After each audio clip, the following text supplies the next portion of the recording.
पुंडलिक वरदे हरिविठ्ठल. श्री ज्ञानदेव तुकाराम. गोपाल कृष्ण भगवान की जय. मौली ज्ञानेश्वर महाराज की जय. जगद्गुरु तुकाराम महाराज की जय. ओले मूळ भेदी खडकाचे अंग, अभ्यासाची सांग कार्यसिद्धी. नवे ऐसे काही नाही अवघड, नाही कैवाड तोचीवरी. दोरे चिरा कापे पडिला काचनी, अभ्यासे सेवनी विष पडे. नवे ऐसे काही नाही अवघड, नाही कैवाड तोचीवरी. तुकामाने कैसा बैसण्यासी ठाव, तुकामाने कैसा बैसण्यासी ठाव. जठरी बाळा वाव एकाएकी. नवे ऐसे काही नाही अवघड,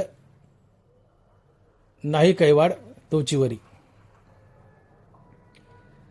प्रस्तुत कीर्तनरूपी सेवेसाठी निवडलेला अभंग जगद्गुरु श्री संत तुकाराम महाराज यांचा 4 चरणाचा आणि उपदेशपर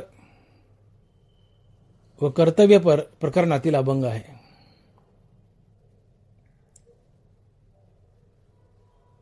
तुकोबाराय म्हणतायत, ओले मूळ भेदी खडकाचे अंग, अभ्यासासी सांग कार्यसिद्धी. ओले मूळ भेदी खडकाचे अंग, अभ्यासासी सांग कार्यसिद्धी.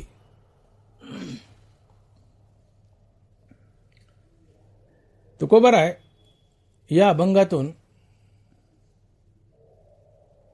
संसारात आणि परमार्थात अभ्यासाचं किती महत्व आहे हे आम्हाला सांगत आहेत. अभ्यास संसारातही किती महत्वाचा आहे आणि परमार्थातही किती महत्वाचा आहे हे सुचवणारा हा अभंग आहे. मग हा अभ्यास म्हणजे काय? तर अभ्यास म्हणजे सराव, प्रयत्न, प्रॅक्टिस, रियाज. तीच गोष्ट पुन्हा पुन्हा पुन्हा पुन्हा करत राहणे आणि तिच्यावर मास्टरी मिळवणे, प्रभुत्व मिळवणे हा अभ्यास असतो. आपण शालेय जीवनामध्ये पाठ्यपुस्तकातील धडा वाचतो. धडा वाचत असताना पहिली रीडिंग ही तो धडा समजून घेण्यातच जाते. त्या धड्यात काय दिलं हे समजून घेण्यातच पहिली रीडिंग जाते. दुसऱ्या रीडिंगला धडा अर्धा पाठ होतो. तिसऱ्या रीडिंगला धडा सगळा पाठ होतो आणि चौथ्या रीडिंगला त्या धड्यावर आपलं प्रभुत्व येतं, कमांड येते. तो धडा परिपूर्णतेने आपल्याला आकलन होतो. इथं काय केलंय आपण? धडा 1दा, 2दा, 3दा, 4दा वाचलाय. हे पुन्हा पुन्हा वाचणं हा अभ्यास असतो. आपला काय समज आहे अभ्यासाबद्दल? एखादं पुस्तक वाचणं, शाळेतलं आपलं पाठ्यपुस्तकाचं ते पुस्तक वाचलं म्हणजे झाला अभ्यास. एकदा वाचणं अभ्यास नाही. तो धडा पुन्हा पुन्हा पुन्हा पुन्हा वाचून तो धडा पूर्णतेने आकलन करून घेणे, त्या धड्यावर प्रभुत्व मिळवणे, कमांड मिळवणे हा अभ्यास असतो. आणि म्हणून हा अभ्यास संसारातही किती कामाचा आहे आणि परमार्थातही किती कामाचा आहे याचा उपदेश तुकोबाराय या प्रस्तुत अभंगातून करतायत.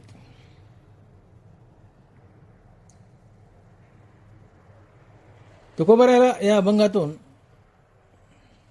परमार्थ अर्थात भगवत प्राप्तीच सुचवायची आहे. परंतु या अभंगात तुकोबारायाने संसारातले दाखले दिलेत, दृष्टांत दिलेत.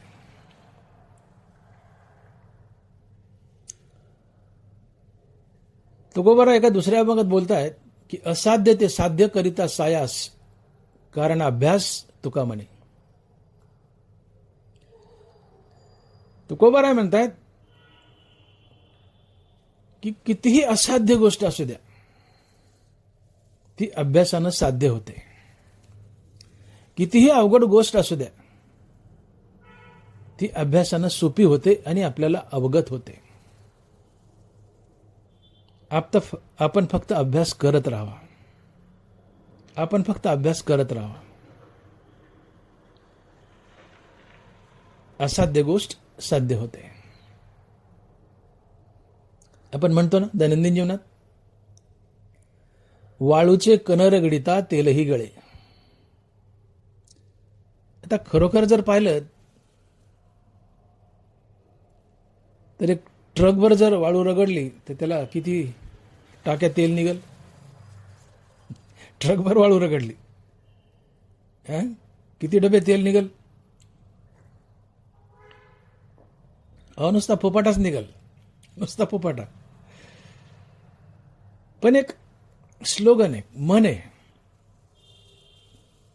या म्हणीत उपदेश आहे की बाबांनो, तुम्ही वाळू रगडीत राहा, रगडीत राहा, त्याच्यातून तेलही निघल. अर्थात तुम्ही प्रयत्न करत राहा, करत राहा, अभ्यास करत राहा, करत राहा, तुम्हाला यश मिळेल. तुम्ही त्या गोष्टीवर प्रभुत्व मिळाल, त्या गोष्टीवर प्रभुत्व मिळवाल. करत राहा. हा अभ्यास म्हणजे प्रयत्न, हा अभ्यास म्हणजे सराव, अभ्यास म्हणजे प्रॅक्टिस. असाध्य गोष्ट आहे, अवघड गोष्ट आहे,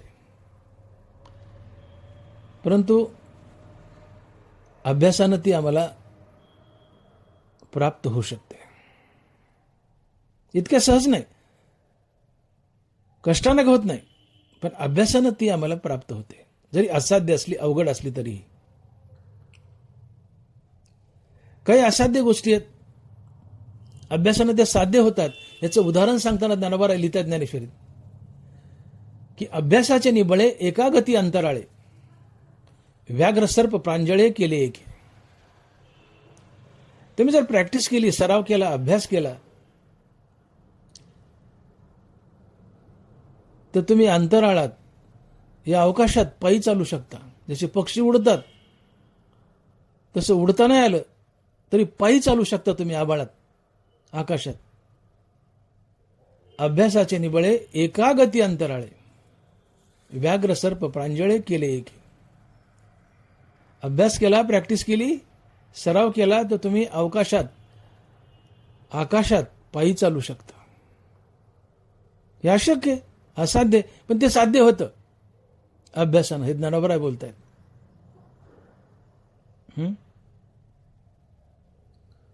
साप, वाघ हे क्रूर प्राणी आहेत,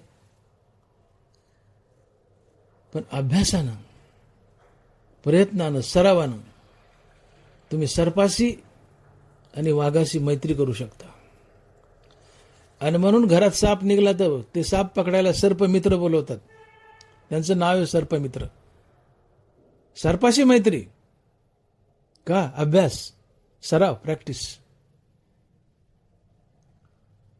साप पाहिला तर आपली पाचावर बसते, लटलट कापतो, पळून जातो. पण तो मनुष्य सापाच्या शेपटीला धरतो आणि ते हातामध्ये हुक असतो, त्या हुकात अडकवतो आणि त्याचं प्रदर्शन मांडतो, लोकांपुढे घेऊन येतो आणि त्या बॅगेत, डब्यात भरतो आणि घेऊन जातो. अभ्यास आहे.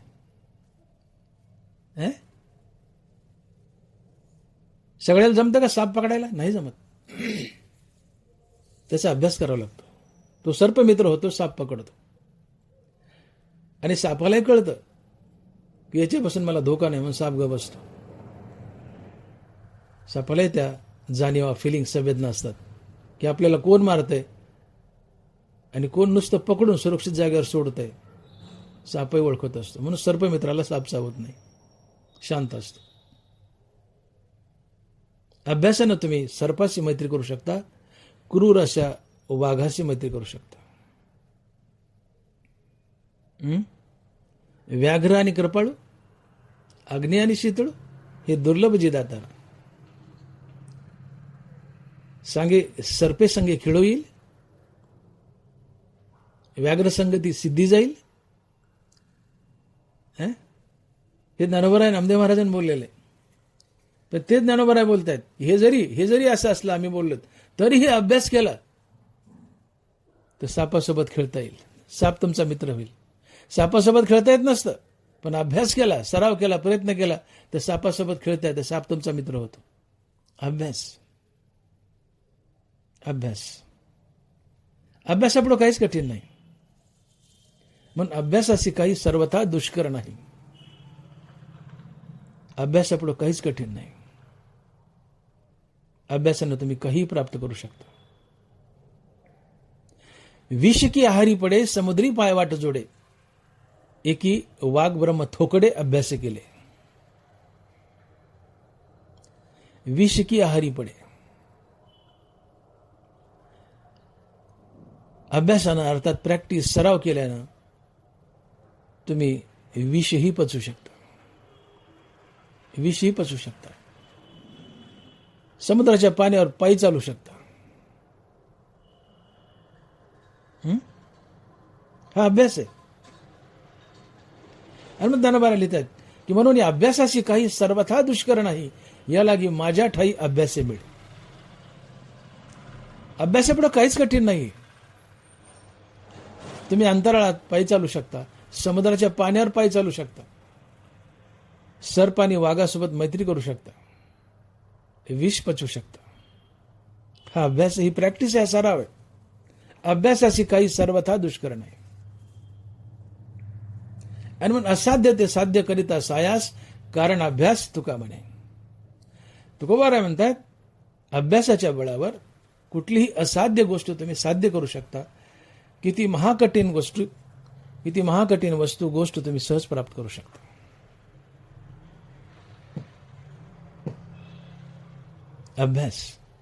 अभ्यास करा. साधा आपल्या खेड्यामध्ये लहानपणी डोंबाऱ्याचा खेळ यायचा. गोल चक्र असायचं, चारी बाजूने जाळ पेटलेला टेंबे त्या चक्राला, आणि तो डोंबारी त्या गोल बारीकशा छोटं छिद्र, त्या जाळातून उडी मारायच्या. कोलांट्या उड्या मारतात, उलट्या सुलट्या, दोरीवर चालतात. कोलांटी उडी मारता येईल का आपल्याला? साधी उडी मारतात नाही, हरगडत आहे माणूस. तर कोलांटी उडी म्हणजे उलट फिरायचं, पुन्हा पुन्हा त्याच पोझिशन लिहून थांबायचं. ती कोलांटी उडी असते. म्हणजे कोलाट्याने मारलेल्या उड्या, कोलांटी उडी. म्हणजे डोकं खाली करायचं, पायावर न्यायचे, आणि पुन्हा पाय खाली आणून पायावर उभा राहायचं. एवढा बॅलन्स नाही ना जमत. कोट्यावधी एखादा असतो. का? सराव. का जमलं? सराव, प्रॅक्टिस, अभ्यास. जमलं कशाने? अभ्यासानं, सरावानं, प्रॅक्टिसनं. असाध्य ते साध्य करीता सायास, कारण अभ्यास तुका म्हणे. म्हणून अभ्यासाशी काही सर्वथा दुष्कर नाही. प्रॅक्टिस केली, अभ्यास केला तर काहीच दुष्कर नाही, काही अवघड नाही, काही प्राप्त करता येतं. संसारात आणि परमार्थात दोन्ही ठिकाणी. मलखांबा असतो, सोपे का ते? वर चढायचं, वर पायाने तो मलखांबा आवळून धरायचा, शरीर खाली, पुन्हा घसरत यायचं, वर जायचं. नाही जमत आपल्याला. एखादाच असतो चॅम्पियन, मलखांबपट्टू.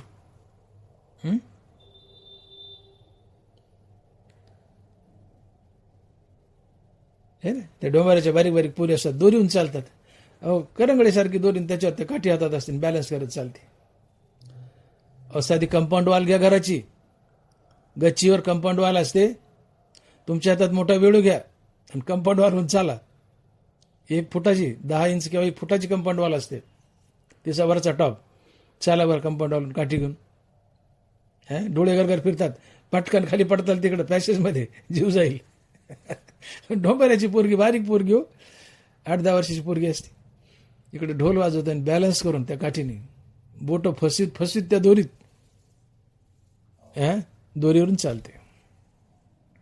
काय? अभ्यास आहे, प्रॅक्टिस आहे, सराव आहे, प्रॅक्टिस आहे. स्वयंपाक घ्या. ज्या मुलीने कधी किचन पाहिलं नाही, स्वयंपाकाला हात लावला नाही, आईकडून शिकत गेली, स्वयंपाकाचा अभ्यास करत गेली, प्रॅक्टिस करत गेली, प्रयत्न करत गेली, तर अभ्यासानं स्वयंपाक येतो. जिला काहीच येत नाही तिलाही स्वयंपाक येतो. पोहायचं, अनेक लोक पोहायला घाबरतात, लोटलोट कापतात पाण्यात जायचं म्हणलं की. पण प्रयत्न केले, अभ्यास केला, हातपाय हलवले, पोहताही येतं. सायकल चालवायची, पटापट पडतात, पण अभ्यास केला, प्रयत्न केला, येते सायकल, मोटरसायकल, दणादणा पडतात. साधी स्कूटी, घाबरतो मनुष्य सुरुवातीला, पण येते हळूहळू. का? प्रयत्न, सराव, प्रॅक्टिस.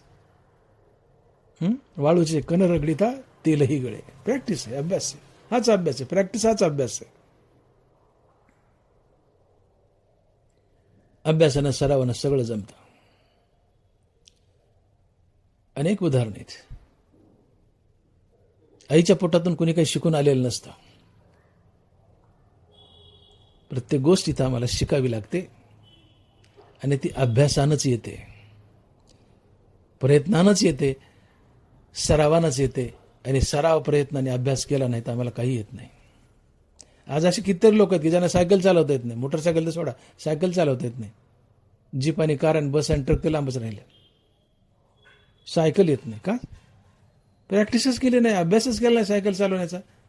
कशी येईल ती?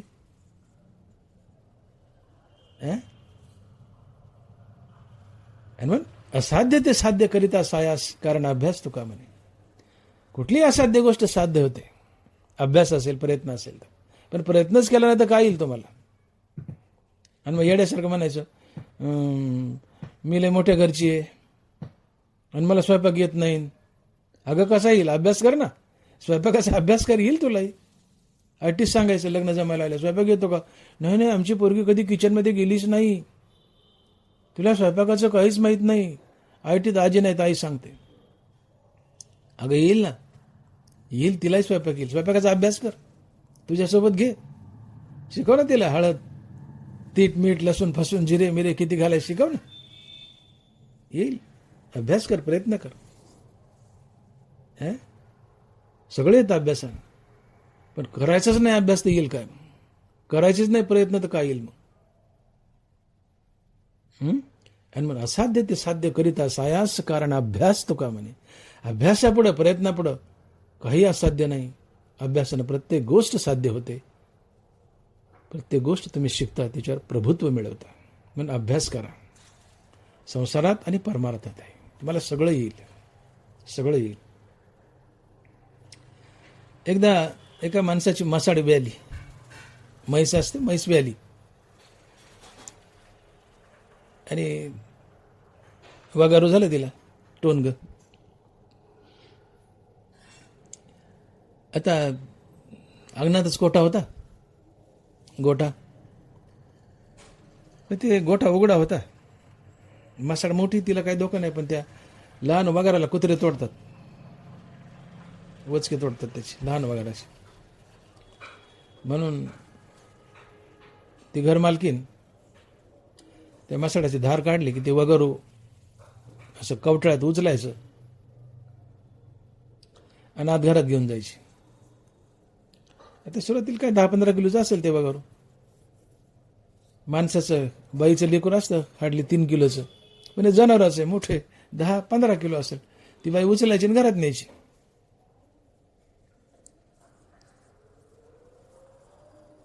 रोज धार काढली की ते वगार उचला आणि तिने घरात घेऊन जा, रात्रभर ठेवा, सकाळी आणून बांधा पुन्हा. आता रोज ते मोठं होऊ लागलं वगर. 15 किलोचं 16, 16चं 17, 18, 19, 20 वाढत चालले. पण ती रोज उचलायची. आज 15 किलो उचललं, उद्या 16 किलो. ती ताकद लावून 16 किलो उचलायची. उद्या 17 किलो झालं, ताकद लावून उचलायची. रोज प्रयत्न करायची. परवा 4-8 दिवसांनी 18 किलो झालं, 20 किलो झालं, ताकद लावायची, उचलायची. रोज त्याचं किलो नोंद वाढवू लागलं. किलो असं कमी असं पण वजन वाढत होतं. असं करत करत करत ते 30 किलो 40 किलोचं झालं. पण ती रोज उचलत होती. ती प्रॅक्टिस करत होती, प्रयत्न अभ्यास करत होती. 30 किलो झालं, उचलायची घेऊन जायची. 31 किलो झालं का 30चं डायरेक्ट 40 झालं नाही ना, 30चं 31 झालं, उचलायची घेऊन जायची.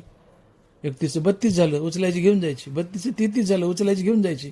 असं रोज करत करत ते 40चं झालं. ते 40चं उचलन घेऊन गेली घरात. का तर रोज प्रॅक्टिस. तिला तर पुढचा वाढलेला किलो फारसा त्रास देत नव्हता. आज 39 किलो उचललंय तर ती उद्या 40 किलोला जोर लावायची आणि 40 किलो घेऊन जायची. आता एक दिवशी ती बाई गेली गावाला. बाई गावाला गेली, आता वगैरे उचलायला कोण आहे. त्या बाईचा नवरा म्हणला आपण उचलू. ते नवरा गेला उचलायला, त्याला उचला ना ते.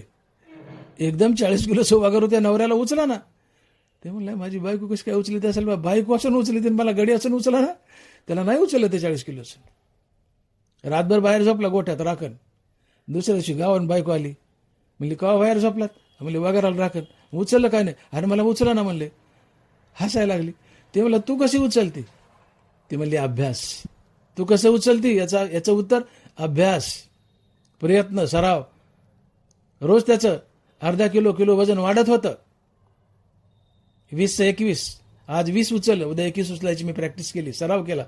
21चं 22, उद्या 22 उचलायचा सराव केला. उद्या 23 उचलायचा सराव केला. रोज किलोचा मी सराव करत होते. हा सराव, हा प्रयत्न, हा अभ्यास. वयासून 40 किलोचं वगार उचलते आणि नवऱ्याला गाड्याला उचलत नाही. का तर अभ्यास नाही, अभ्यास नाही. आणि मग असाध्य ते साध्य करिता सायास, कारण अभ्यास तुका म्हणे. म्हणून अभ्यासाची काही सर्वथा दुष्कर नाही. अभ्यासापुढं, प्रयत्नापुढं काहीही कठीण नाही. प्रयत्नानं, सरावानं, अभ्यासानं तुम्ही सगळं करू शकता, सगळं करू शकता. आमच्या वैद्यकीय क्षेत्रातलं उदाहरण घ्या. जिवंत माणसं फाडायची, मध्ये काय करायचं ते ऑपरेशन करायचं, पुन्हा शिवायची, पुन्हा जिवंत करायची. सोपं काय. अहो तुम्हाला बघायला काटा येतो अंगावर. आम्ही दिवस माणसं फाडतो ऑपरेशन करताना, तुम्हाला बघताना काटा येतो. आम्ही डोळ्याचे ऑपरेशन करतो, तुम्ही बाजूला उभा असलात, आम्ही कचा डोळा फाडतो. आज जाऊन काय करायचं करतो, पुन्हा शिवतो. ते डोळ्यात ते शस्त्र घातले, डोळा फाडला की तुम्हाला चक्कर येते, बाहेर पळून जाता. तुम्ही पळून जाता. आम्ही डोळा फाडल्यावर सुरुवातीला आम्हाला तरी कुठे डोळा फाडता येत होता. पण अभ्यास. अहो ते फेको नावाचं एक ऑपरेशन आमच्याकडे, फेको एमल्सिफिकेशन डोळ्यामध्ये. सुरुवातीला आम्हाला बोकडाच्या डोळ्यावर शिकवतात. बोकडाचे डोळे फाडायचे. हे बोकडं कापले असते, त्याचे डोळे आणायचे, त्याच्यावर आम्ही फेकू शिकायचं. आणि मग जिवंत माणसावर प्रॅक्टिस करायची. जिवंत माणसावर थोडी रोज अभ्यास, थोडा प्रयत्न, हळूहळू सराव, आणि येऊन जातं. माणसाचे ऑपरेशन म्हणजे काय, लाकडात असायचे का, हातभर इकडं हातभर तिकडं. माणूस आहे तो, जिवंत आहे. रक्तवाहिन्या कचाकच कापत असतात, रक्ताच्या चिळकांड्या असतात. रक्तस्राव थांबायचा, जे करायचं ते करायचं, नीट करायचं, शिवायचं, जीवन करायचं, जीवन ठेवायचं. पण एवढी अवघड ऑपरेशन आम्ही करतो, शिकतो. का तर प्रॅक्टिस, का तर अभ्यास, सराव, अभ्यास. म्हणून या अभ्यासाची काही सर्वथा दुष्कर नाही, सर्वथा दुष्कर नाही. सुरुवातीला तुम्ही जर डायरेक्ट 50 बैठका मारल्या आणि 50 दंड मारले तर अंग ताटून जात. पण नका ना मारू 50. आज 5 मारा, उद्या 6 मारा बैठका, परवा 7 मारा. 7 बैठका, 7 दंड. पुढे 8 मारा, 9 मारा, 10 मारा. एक वाढत जा दंड आणि बैठक. अंग ताटणार नाही. एक वेळ असेल की 50 बैठका 50 दंड तुम्ही आरामात माराल, 100 माराल. काही पहिलवान 500 दंड बैठका मारतात. आश्चर्य वाटतं. का? अभ्यास. आज 5, उद्या 6, परवा 7, 8, 9, 10. एक वाढत जा. अभ्यास, प्रयत्न करा, सराव करा, येईल. आणि म्हणून अभ्यासाची काही सर्वथा दुष्कर नाही. या लागी माझ्या ठाई अभ्यास मिळे. असाध्य ते साध्य करिता सायास, कारण अभ्यास तुका म्हणे. अभ्यासापुढे काही कठीण नाही. तुम्ही काही मिळू शकता अभ्यासाने. फक्त करणारा असावा, त्याला झोमणारा असावा, करणारा असावा. अभ्यास अर्थात प्रयत्न करणारा असावा. कुठली असाध्य गोष्ट तुम्ही सहज साध्य करू शकता, प्राप्त करू शकता. आणि म्हणून तुकोबाराय आम्हाला उपदेश करतायत, जागा करतात की बाबांनो, तुम्ही संसारात असा की परमार्थात असा, तुम्हाला अभ्यासाची गरज आहे. प्रयत्न, सराव, प्रॅक्टिसची गरज आहे. अभ्यास म्हणजे प्रयत्न, सराव, प्रॅक्टिस. तुम्हाला अभ्यासाची गरज आहे, प्रयत्नाची गरज आहे. तुम्ही कुठे असा, संसारात असा, परमार्थात असा, अभ्यास करा, प्रयत्न करा, तुम्हाला सगळं मिळेल. आणि प्रयत्न नाही केले, अभ्यास नाही केले तर तुम्हाला काही येणार नाही, काही मिळणार नाही. तुम्ही कोरेखट राहाल. म्हणून मी म्हणलं काही लोकांना अजून सायकल चालवता येत नाही, का आता अभ्यास नाही, प्रयत्नच नाही. अभ्यास करा, सगळं येतं, संसारात आणि परमार्थात आहे. आणि म्हणून या प्रस्तुत अभंगात तुकोबारायांनी 3 दृष्टांत दिलेत की अभ्यास केल्यानं काय काय होतं. अभ्यास केल्यानं काय काय होतं याचे महाराजांनी 3 दृष्टांत दिलेत. त्यातला पहिला दृष्टांत अभंगाच्या पहिल्या चरणात दिलाय. आणि अभंगाच्या पहिल्या चरणात महाराज लिहित आहेत की ओले मूळ भेदी खडकाचे अंग, अभ्यासाची सांग कार्यसिद्धी. ओले मूळ भेदी खडकाचे अंग, अभ्यासाची सांग कार्यसिद्धी. महाराजांनी संसारातले दृष्टांत दिलेत, पण इथं अभिप्रेत असं आहे की महाराजाला परमार्थ सुचवायचा आहे. तुम्हाला देवाच्या दिशेने न्यायचे, संसारात अडकवायचं नाही. भले दृष्टांत संसारातलेत, पण तुकोबारायाने तुम्हाला परमार्थात अर्थात देवाकडे न्यायचे. पहिला दृष्टांत देत आहे तुकोबाराय की ओले मूळ भेदी खडकाचे अंग, अभ्यासाची सांग कार्यसिद्धी. झाडाचं मूळ ओलं असतं आणि कोवळं असतं, नाजूक असते ते. पण एवढं ओलं, कवळं, नाजूक झाडाचं मूळ काय करतं, तर खडकाचं अंग भेदतं. खडकाचं अंग, ओले मूळ भेदी खडकाचे अंग. का? महाराज म्हणतात अभ्यासाची सांग कार्यसिद्धी. अभ्यासाची सांग कार्यसिद्धी. ज्यावेळेस झाडाची मुळी जमिनीत खोलवर जाते आणि खडक लागतो, ही मुळी पाण्याच्या शोधात निघालेली असते जमिनीत, मोठ्या मोठ्या वृक्षाची. हे बारकाली ज्वारी, बाजरी, गहू हे सोडून द्या, याला पाणी द्यावं लागतं आपल्याला. त्यांच्या मुळ्या काय जास्त 4 कांडे 5 कांडे, 30 इतभर, इतक्या बी नाही, पण 4-5 इंच खाली जातात. पण मोठे वृक्ष जे आहेत, लिंब आहे, आंबा आहे, बाबूळ आहे, बदाम आहे, मोठे मोठे वृक्ष, वड आहे, अशा वृक्षाच्या मुळे ज्यावेळी जमिनीत जातात, यांना काय पण पाणी देत नाहीत. ते कुठेही उगतात, रानात, जंगलात. यांना पाणी कुठून? तर ते जंगलात, शेतात जिथं उगले तिथं जमिनीत खोल जाऊन खडकाचं छेदन करून, या मुळ्या खडकाचं छेदन करून तिथं पाणी तिथपर्यंत जातात आणि झाडाला वर पाणी पुरवतात. या मुळाच्या ज्या आघाऱ्या असतात, शेंडे असतात, पाठीमागील मूळ निबर असेल, हार्ड असेल, पण शेंडा जे असतो तो वरचर आघाऱ्या फुटतात, कोंब फुटतात. त्यामुळे किती ताकद असते त्या मुळ्यात. 2 मोडली तर कडकन मोडून जाते. निबर मोठी मुळी नाही मोडायची, पण ज्या बारखाल्या आघाऱ्या फुटल्यात खाली बुडामध्ये सगळ्यात खाली, असतेच काय जीव, दोऱ्यावानी मुळ्या असतात त्या. आणि अशा नाजूक बारीक सारीक मुळ्या, कोवळ्या मुळ्या, ओल्या मुळ्या काय करतात, तर खडकाचं भेदन करतात. ओले मूळ भेदी खडकाचे अंग. का? तर त्या मुळ्यांचा अभ्यास, त्या मुळ्यांचा प्रयत्न. काय प्रयत्न? तर खडकात जिथे सांद असेल त्या सांदीत ते शिरतात, तिथं मोठ्या होत राहतात आणि आपला दाब देऊन खडकाला फाकवतात आणि पाण्यापर्यंत जातात. का? अभ्यास, प्रयत्न.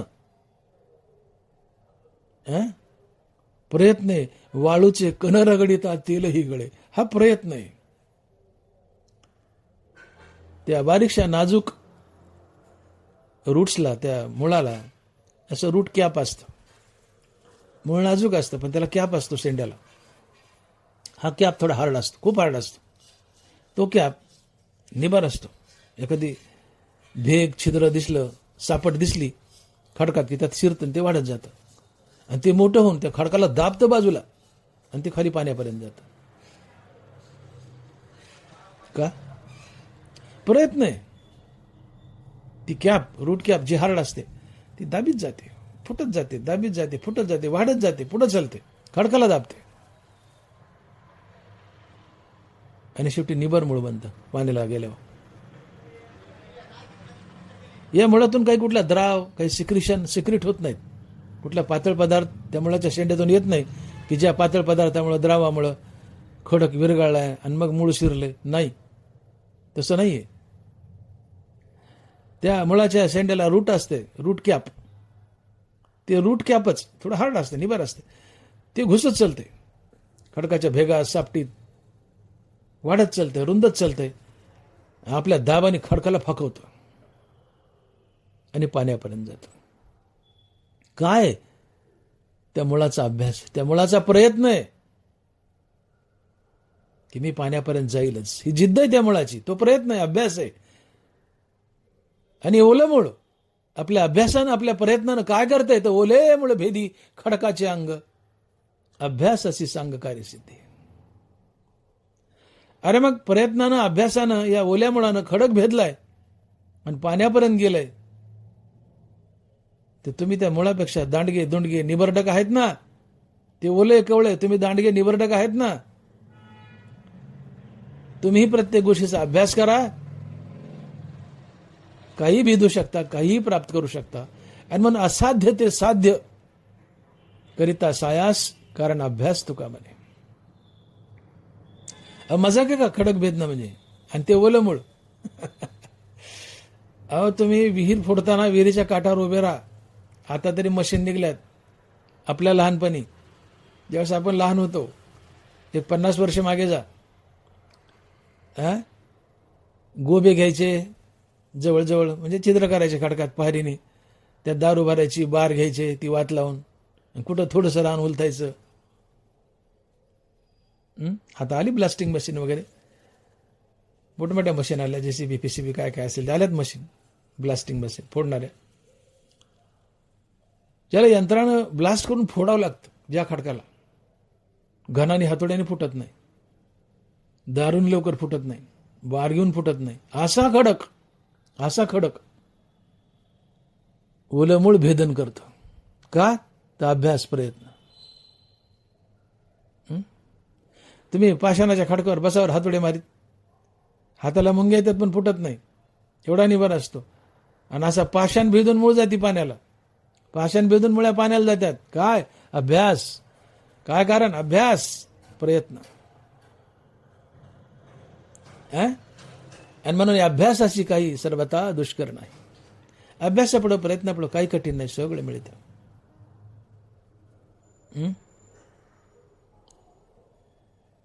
ते असं म्हणतात की जिथं सौंदर्याचं झाड असतंय तिथं विहीर खोदली तर पाणी लागतं, नक्की पाणी लागतं. असं आहे शेतकऱ्यात. आम्ही शेतकरीच आहेत. कारण सौंदर्य,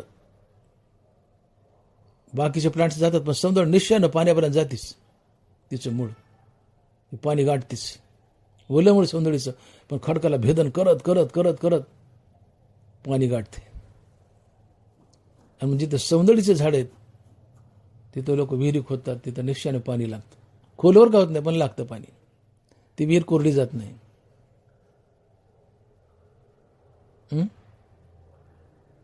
तो कोबर आहे बंगाच्या पहिल्या चरणात हे आम्हाला सूचित करत आहेत की बाबांनो, ओलं मूळ आहे, झाडाचं मूळ ओलं आहे, कवळं आहे, नाजूक आहे.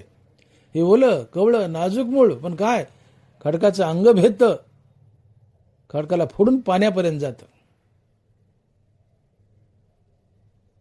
हा अभ्यास आहे, हा प्रयत्न आहे. तसं परमार्थात तुम्ही हरिनामाचा अभ्यास केला तर तुम्हीही संसाराचं भेदन करून देवापर्यंत जाऊ शकता. हा तुकोबाराचा मुख्य संदेश आहे. झाडाचं ओलं मूळ आहे, पण हे ओलं नाजूक कोवळं मूळ खडकाचं भेदन करून पाण्यापर्यंत जातं. का? तर त्या मुळाचा अभ्यास, त्या मुळाचा प्रयत्न. तसं तुम्ही परमार्थात हरिनामाचा अभ्यास केला तर तुम्ही संसाराचं भेदन करून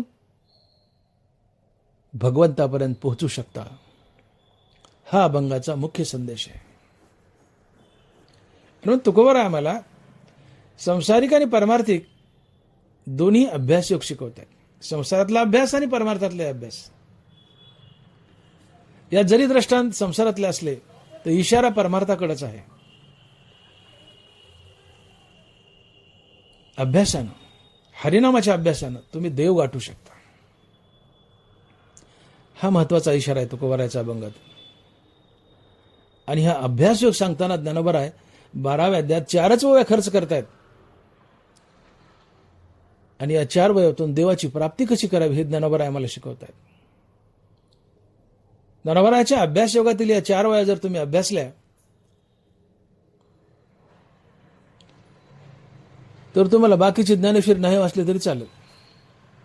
वाचू नका असं मला म्हणायचं नाही, पण चालेल. जरूर वाचा, पण या 4 वया अभ्यासल्या तर तुम्ही देवाची प्राप्तीच करता. या 4 वया पुरेशा आहेत तुम्हाला देवाची प्राप्ती करायला. याला ज्ञानोबाराय अभ्यासयोग म्हणतात. आणि अभ्यासात या अभ्यास योगात ज्ञानोबाराय लिहितात,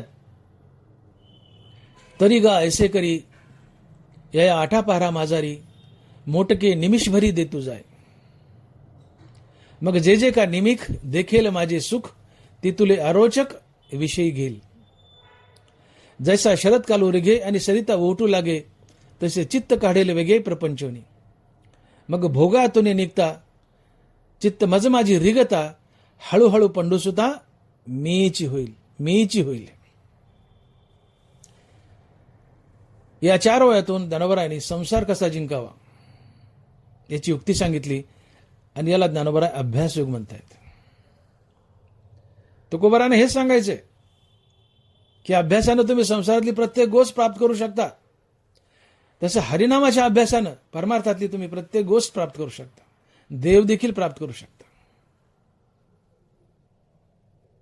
हा हरिनामाचा अभ्यास आहे. या मनाच्या सगळ्या सवयी वाईट आहेत. हे लबाड आहे, याची सतत बहिर्मुख धाव आहे, अतिशय चंचल आहे.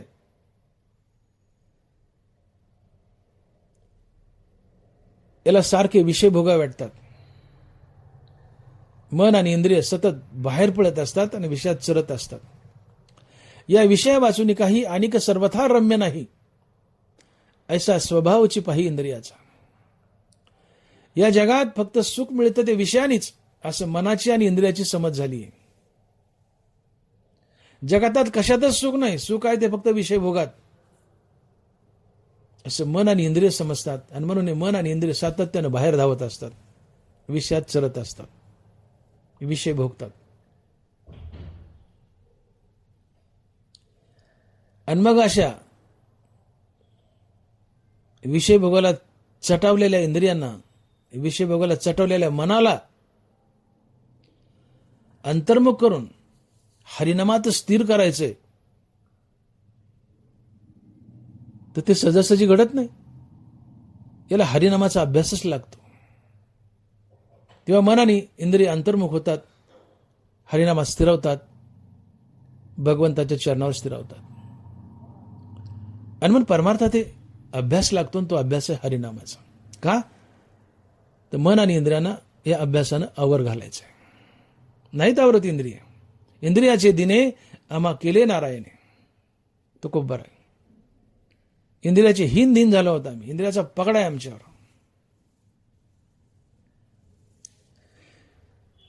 या इंद्रियांना विषयातून बाहेर काढताना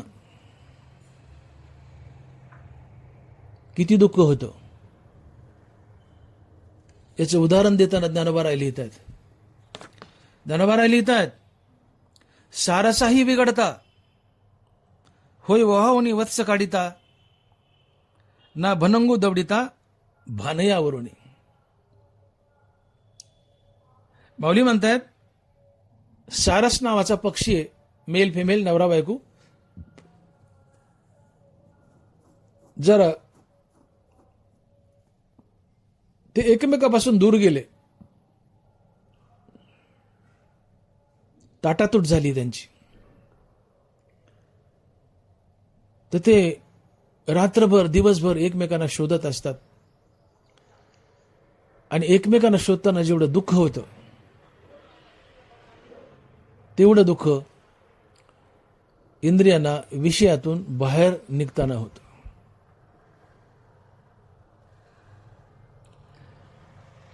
त्यांना दुसरा दाखला देत आहेत. गाईला पाजायला वासरू सोडले, वासरू पितय, काशेत वासरू ढुसण्या मारतय, गाय पाना सोडते, वासरू पितय गाईला. पण अचानक कुणीतरी यावं त्या वासराला गायीच्या कासातून वडून बाजूला काढावं.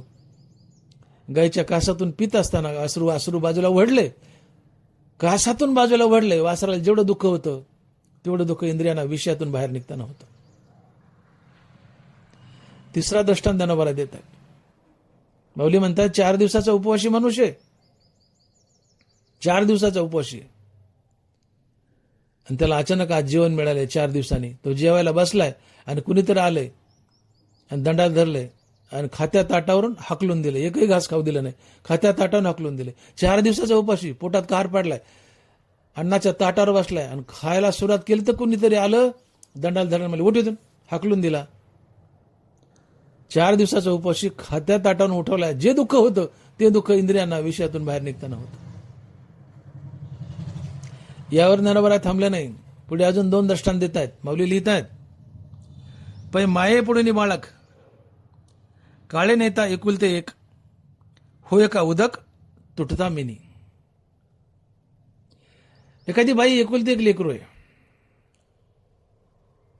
आणि काळानं ओढून नेले, काय दुःख होईल, विचार करू शकत नाहीत. टोकाचं दुःख. आई पुढे एकुलते एक लेकरू काळाने नेले. आईला जेवढं दुःख होतं लेकरू गेल्यावर तेवढं दुःख इंद्रियांना विषयातून बाहेर निघताना होतं. माशाला नरबराला हाही दृष्टांत कमी वाटला, शेवटी नरबराने उच्चांक केलाय आणि शेवटी 5वा दृष्टांत दिलाय. नरबरा म्हणतात, माशाला पाण्यातून बाहेर काढलं तर तो तडपडतो, त्याला ऑक्सिजन घेता येत नाही, तो तडपडतो. तर मासा पाण्यातून बाहेर काढल्यावर त्याला जेवढं दुःख होतं तेवढं दुःख इंद्रियांना विषयातून बाहेर काढलं होतं.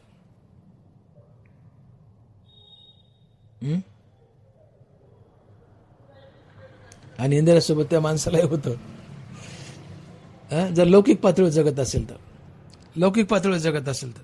तसे विषयाचे घर इंद्रिया सांडिता थोर, युगांतू होय ते वीर विराग साहती. हे इंद्रिय चटावलेत कशाला? विषयात चरायला. मन चटावले विषयात चरायला. तुमच्या तोंडात देवाचं नाव नाही, स्वैर वागता, इंद्रिय विषयात चरतात, मन विषयात चरतंय. तुम्हाला चटक लागली विषय भोगायची, तुमची इंद्रिय मन म्हणतंय या विषया वाचून काही अनेक सर्वथा रम्य नाही, अशा स्वभावाची पाहिजे इंद्रियाचा. विषयाशिवाय इतरत्र कुठं मजाच नाहीये असं मन आणि इंद्रिय म्हणतायत. आणि मग या इंद्रियाला आणि मनाला या विषयातून बाहेर काढायचे आणि देवाच्या चरणावर हरिनामात स्थिर करायचे, हे सोपं आहे का? काय काय दुःख होतात बोलले मी आतावर. आणि मग हेच मन आणि इंद्रिय विषयातून काढायचीत आणि भगवंताच्या दिशेने वळवायचीत, तर तुम्हाला अभ्यास करावा लागेल, हरिनामाचा अभ्यास करावा लागेल. आणि हरिनामाच्या अभ्यासाने ही विषयात सरणारी इंद्रिय आणि मन तुम्ही भगवंताच्या चरणावर भगवंताच्या हरिनामात कायमची स्थिर करून भगवत प्राप्ती करू शकता. तुकोबारांना हा प्रमुख संदेश या भागातून द्यायचा आहे. आणि म्हणून हरिनामाचा अभ्यास करा, देव भेटेल. इंद्रिय बलवान आहेत, बहिर्मुख धावत आहेत, मान्य. पण यांना गुलवा, यांना विनंती करा, एका अभंगातून तुकोबारांनी विनंती केली इंद्रियांना, घे घे माझे वाचे गोड नाम विठोबाचे. हे वाचे, हे जिबे, हे माय जिबे, घे माय, माझ्या विठोबाचं नाव लय गोड आहे, घे ग माय, घे ग माय, नको अशी करू, घे ग माय, घे घे माझे वाचे गोड नाम विठोबाचे. मन ग माय, राम राम राम विठ्ठल विठ्ठल, मन ग माय विठ्ठल विठ्ठल, मन माय. तिला गुलवावं लागतं, तिच्या पाय पडावं लागतं. घे घे माझे वाचे गोड नाम विठोबाचे. विनंती आहे इंद्रियांना, तुम्ही डोळे घ्या रे सुख, पहा माझ्या विठोबाचे मुख. डोळ्यानो विठ्ठल पहा रे, दुसरं काही वाचाळ बघू नका. माझ्या विठोबाचं रूप पहा, मुख पहा, किती गोड आहे बघा रे डोळ्यानो. तुम्ही डोळे घ्या रे सुख, पहा विठोबाचे. तुम्ही ऐका रे कान, माझ्या विठोबाचे गुणगान. हे कानानो, सिनेमाची गाणी नका रे ऐकू, माझ्या विठोबाचे गुणगान ऐका, कीर्ती ऐका, कीर्तन प्रवचन ऐका, तुम्हाला देव भेटेल रे. या रे बाबानो या. ही विनंती करावं लागते, पाय पडावं लागतं, इंद्रियाच्या बोलावे लागतात. हा अभ्यास आहे. इंद्रिय आणि मन हरिनामात गुंतवावे लागतात, अंतर्मुख करावे लागतात. थोडं थोडं थोडं थोडं थोडं थोडं हरिनाम घेत राहावं लागतं. आणि हे थोडं थोडं घेतलेलं हरिनाम की ज्याने शेवटी भगवंत भेटतो, हे थोडं थोडं घेतलेलं हरिनाम हा अभ्यास आहे, अभ्यास आहे. आणि याच हरिनामाच्या अभ्यासानं तुम्हाला भगवत प्राप्ती होते, तुम्ही मुक्त होता. हनुमंत ज्ञानोबा आहे 12 अध्यायात आम्हाला अभ्यास योग सांगतायत. आणि माऊली लिहितात की यया मनाचे एकनिके, जे देखलिया गोडीच्या ठाया सोके, म्हणून अनुभव सुखची कौतुके दावीत जायचे. यया मनाचे एकनिके, या मनाच्या सगळ्या सवय वाईट आहेत. या मनाची एकच सवय चांगली आहे की जी वस्तू याला पुन्हा पुन्हा पुन्हा पुन्हा पुन्हा पुन्हा दाखवावी तिकडे हे जायला चटावतं. मनाच्या सगळ्या सवय वाईट आहेत, पण मात्र एक सवय मनाची चांगली आहे. काय तर जी वस्तू मनाला पुन्हा पुन्हा दाखवावी ते तिकडं जायला चटावतं, तिकडं जायला सोकतं. या मनाला रोज तुम्ही तमाशा दाखवा, हे मन तमाशाला चटावेल. या मनाला रोज तुम्ही सिनेमा दाखवा, हे सिनेमाला चटावेल. या मनाला रोज तुम्ही हरिनाम दाखवा, हे हरिनामालाही चटावेल, हरिनामालाही चटावेल. हाच एक याचा चांगला गुण आहे. जी वस्तू याला पुन्हा पुन्हा दाखवावी ते तिकडं जायला चटावतं. आणि एखादी वस्तू पुन्हा पुन्हा दाखवणे हाच अभ्यास असतो, हाच अभ्यास असतो. म्हणाल तुम्ही रोज तमाशा दाखवा, ते तमाशाला चटावतं. तुम्ही तमाशाचा अभ्यास केला. त्याला रोज सिनेमा दाखवा, सिनेमाला चटावेल. तुम्ही सिनेमाचा अभ्यास केला. अरे याला रोज हरिनाम दाखवा ना, हे हरिनामालाही चटावेल. तुम्ही हरिनामाचा अभ्यास केला.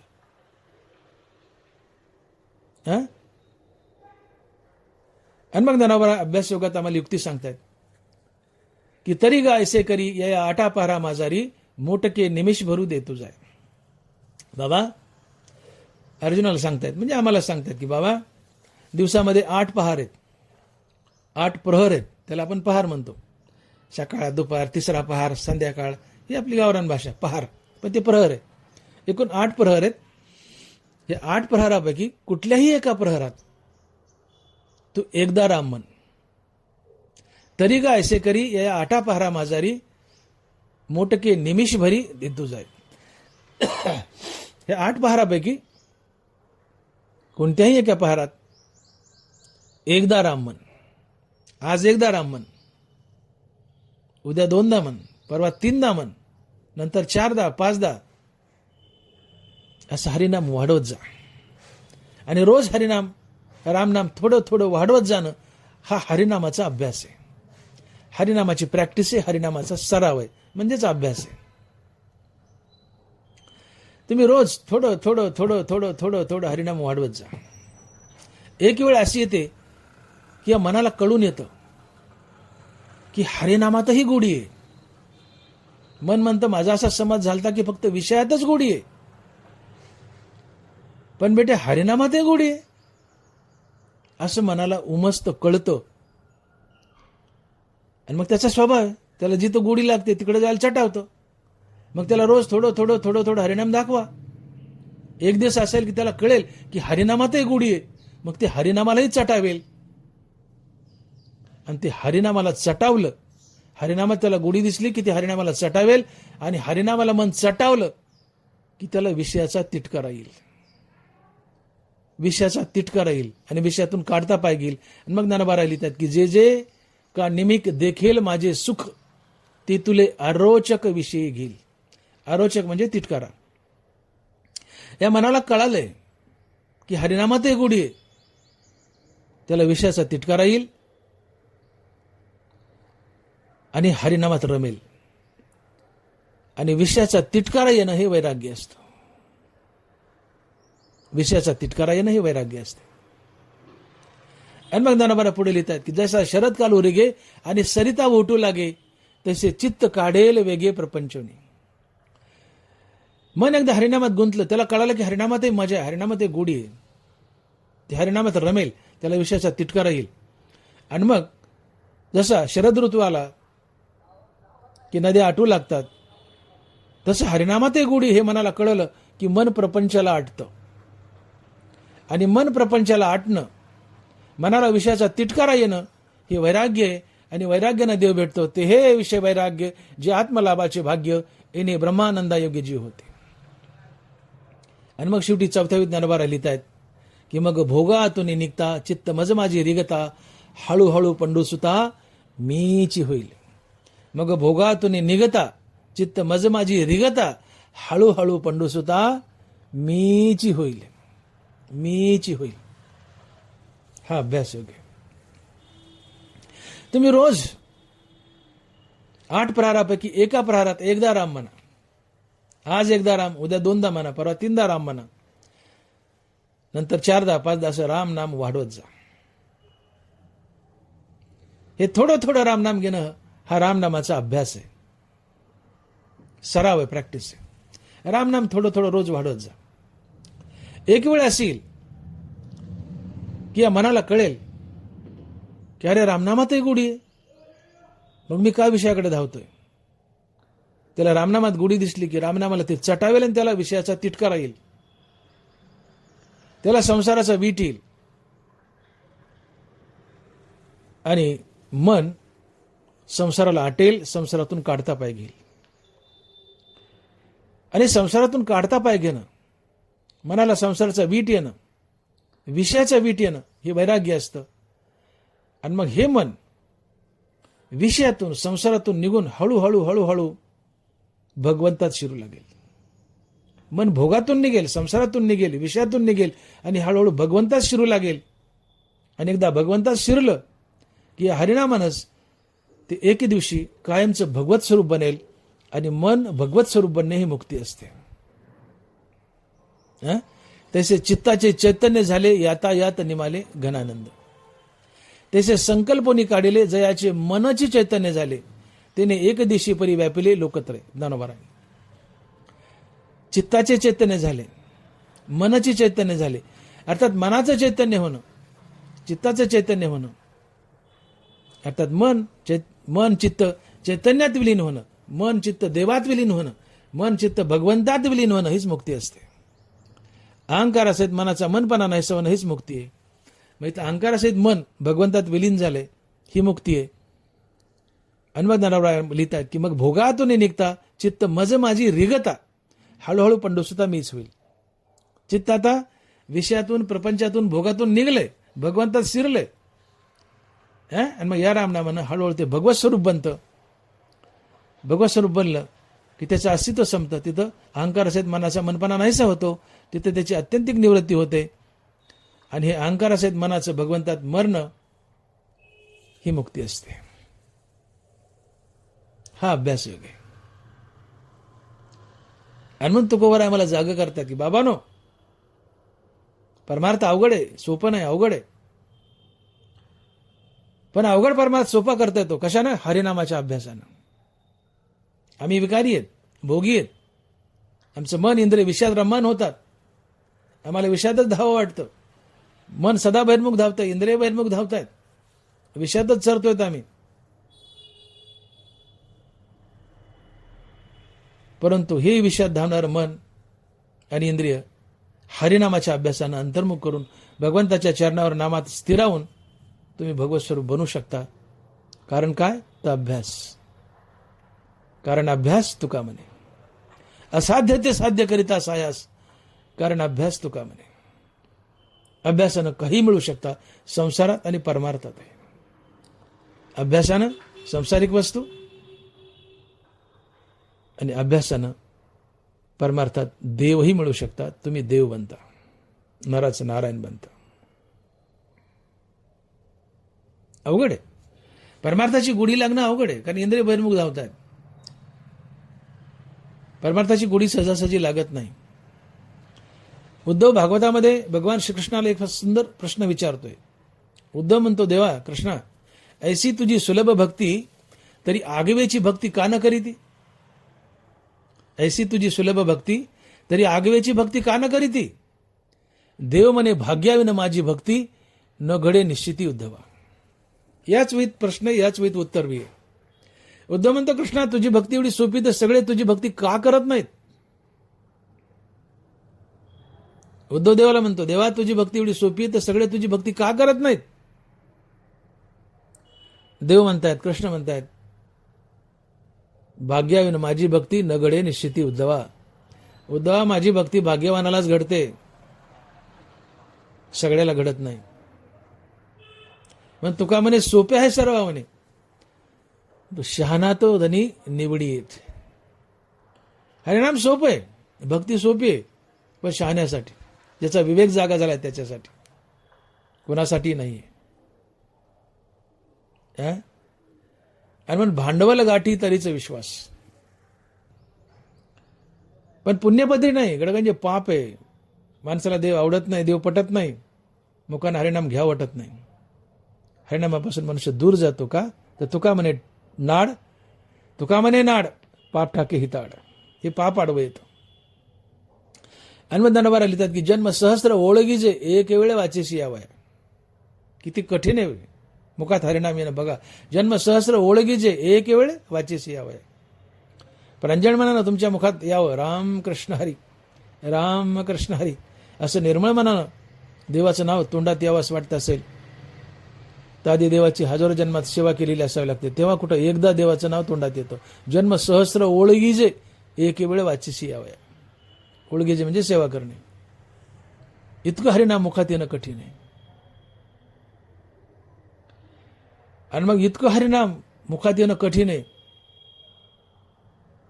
शिवाय इंद्रिय बहिर्मुख धावतात विषयात, मन विषयात धावतंय, मग देवाचं नाव तोंडात येईल कसं? तर ज्ञानाबारा तुकोबारा म्हणतात अभ्यास, अभ्यास, अभ्यास योग. अभ्यासानं येईल. अभ्यास करा. या मनाचे एक निके तरी गायसे करी या अठापारा माझारी मोटके निमिष भरी देतो जाय. हरिनामाचा अभ्यास मनाला हरिनाम घ्यायला भाग पाडतं. असाध्य ते साध्य करिता सायास. कारण अभ्यास तुका म्हणे. एवढा अवघड परमार्थ पण हरिनामाच्या अभ्यासानं सोपा होतो. मुखात कायमचं नाम स्थिरावतं. तुम्ही भगवत स्वरूप बनता, भगवंताची प्राप्ती करता. त्यासाठी सत्संगतीत या. सत्संगतीने भक्ती घडते, हरिनामाचा अभ्यास घडतो. कीर्तनात या, प्रवचनात या, कथेत या, बसा. हरिनामाचा अभ्यास घडतो. का? कीर्तनकार विठ्ठल विठ्ठल म्हणतो, आम्ही सोबत विठ्ठल विठ्ठल म्हणायचं. त्याला साथ द्यायची. तोंडात देवाचं नाव आलं, हळूहळू हळूहळू देवाचं नाव तोंडात येतं. मग एक दिवशी कळतो तुम्हाला की देवाच्या नावात ते गुढी येते, मजा आहे. मग तुम्ही देवाच्या नावात रमता, विषयाचा तिटकारा येतो. आणि मग देवाच्या नावात रमले, विषयाचा तिटकारा आला, संसाराचा तिटकारा आला. विषयातून भोगातून निघता, संसारातून निघता, तुमचं चित्त भगवंतात प्रवेश करतं. एक दिवस भगवत स्वरूप बनतं. हीच मुक्ती असते. हा अभ्यास आहे. हा अभ्यास आहे. म्हणून सतसंगती त्या सत्संगतीने भक्ती घडते. तुम्ही टोकाचे नास्तिक आहेत, कधी देवाचं नाव घेत नाहीत, पण या कथेत येऊन बसणे अवघड आहे. तिथे पाप आडवं येतं. पण बघा की प्रयत्न करून बसा ना एकदा कथेत. सत्संगतीने भक्ती घडते, हरिनामाचा अभ्यास घडतो. वस्त्रहरणाच्या वेळेस द्रौपदी गोंधळली आहे. सुधरेना काय करावं. आधी तिला वाटलं स्वबळावर मी माझं वस्त्रहरण थांबवेल. दुःशासनासोबत स्वतः झटापटी करू लागली, पण स्वबळावर वस्त्रहरण थांबवता येईना. मग नवऱ्यांचा धावा केला, पण 5 नवरे दास बनले होते दुर्योधनाचे. भास म्हणले बसायचे. नवरे हतबल झाले. मग पितामह भीष्माचार्य, द्रोणाचार्य, कृपाचार्य यांचा धावा केला, नाही धावले मदतीला. राजा धृतराष्ट्राचा धावा केला, धृतराष्ट्राचा धावा केला, नाही धावला. मुका झाला, मुका. सगळ्यांनी मौन धारण केलं, खाली मान घातली. मुके झाले. मिंदे होते दुर्योधनाचे, त्याचं अन्न खात होते, मिंदे होते.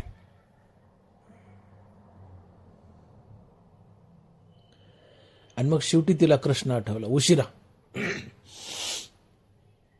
आणि मग म्हणते, कृष्णा धावरे लवकरी, संकट पडले भारी. जसा कृष्णाचा धावा केला तसा कृष्ण द्वारकेहून धावत निघाला. आला कृष्ण, पण ती रागावली कृष्णावर. म्हणले, कृष्णा माझा भाऊ येईन, तू का उशीर केला यायला. कृष्ण म्हणतात, बाई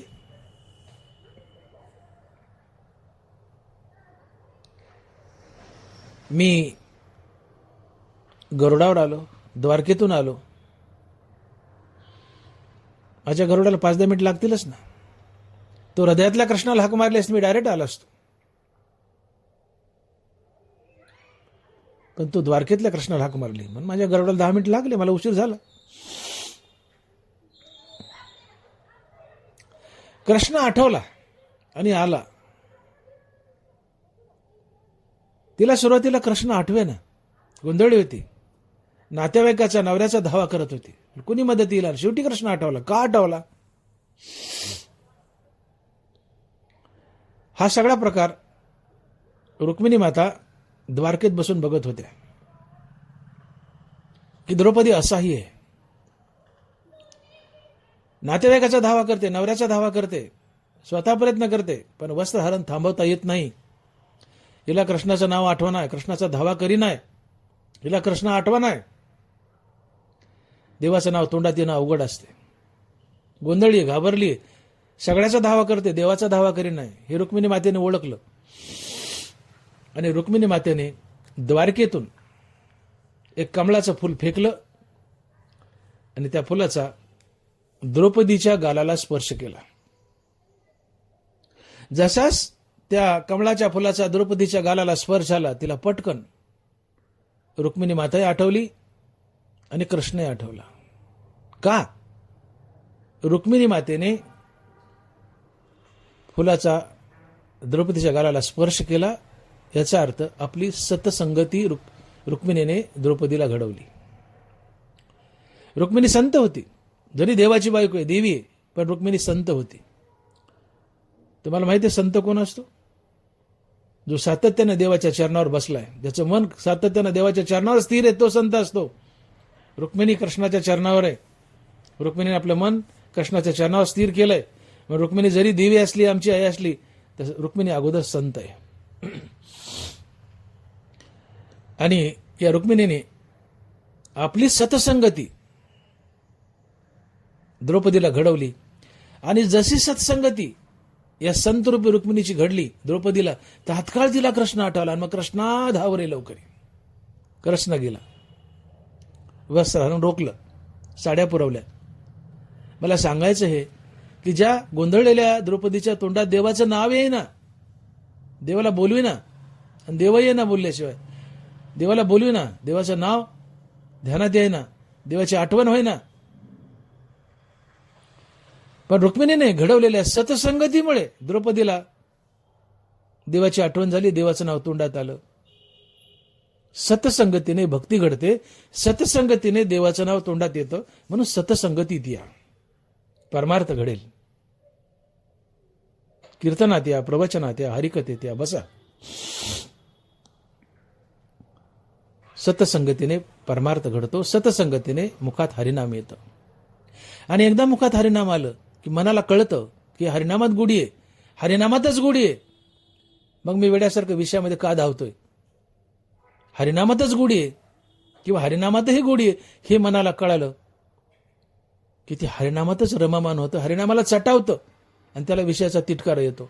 आणि विषयाचा संसाराचा तिटकारा येणं आणि हरिनामातच रममान होणं हे वैराग्य, आणि वैराग्यानं देव भेटतो ते हे विषय वैराग्य जे आत्मलाभाचे भाग्य येणे ब्रह्मानंदा योगी जी होते.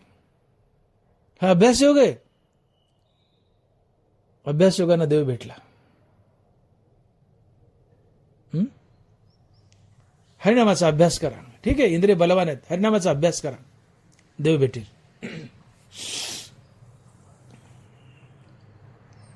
आम्हाला हरिनाम घ्यावंसं वाटत नाही, आम्हाला देवाच्या प्राप्तीची आवड नाही. का? विवेक जागृती नाहीये. आमची ओढ नाही ना देवाकडे. का? विवेक जागृती नाही. धनवारा लिहितात, जबवरी पार्था तो विवेको नवधवी माथा तब अंतु नाही अश्वत्था भवरूपाया.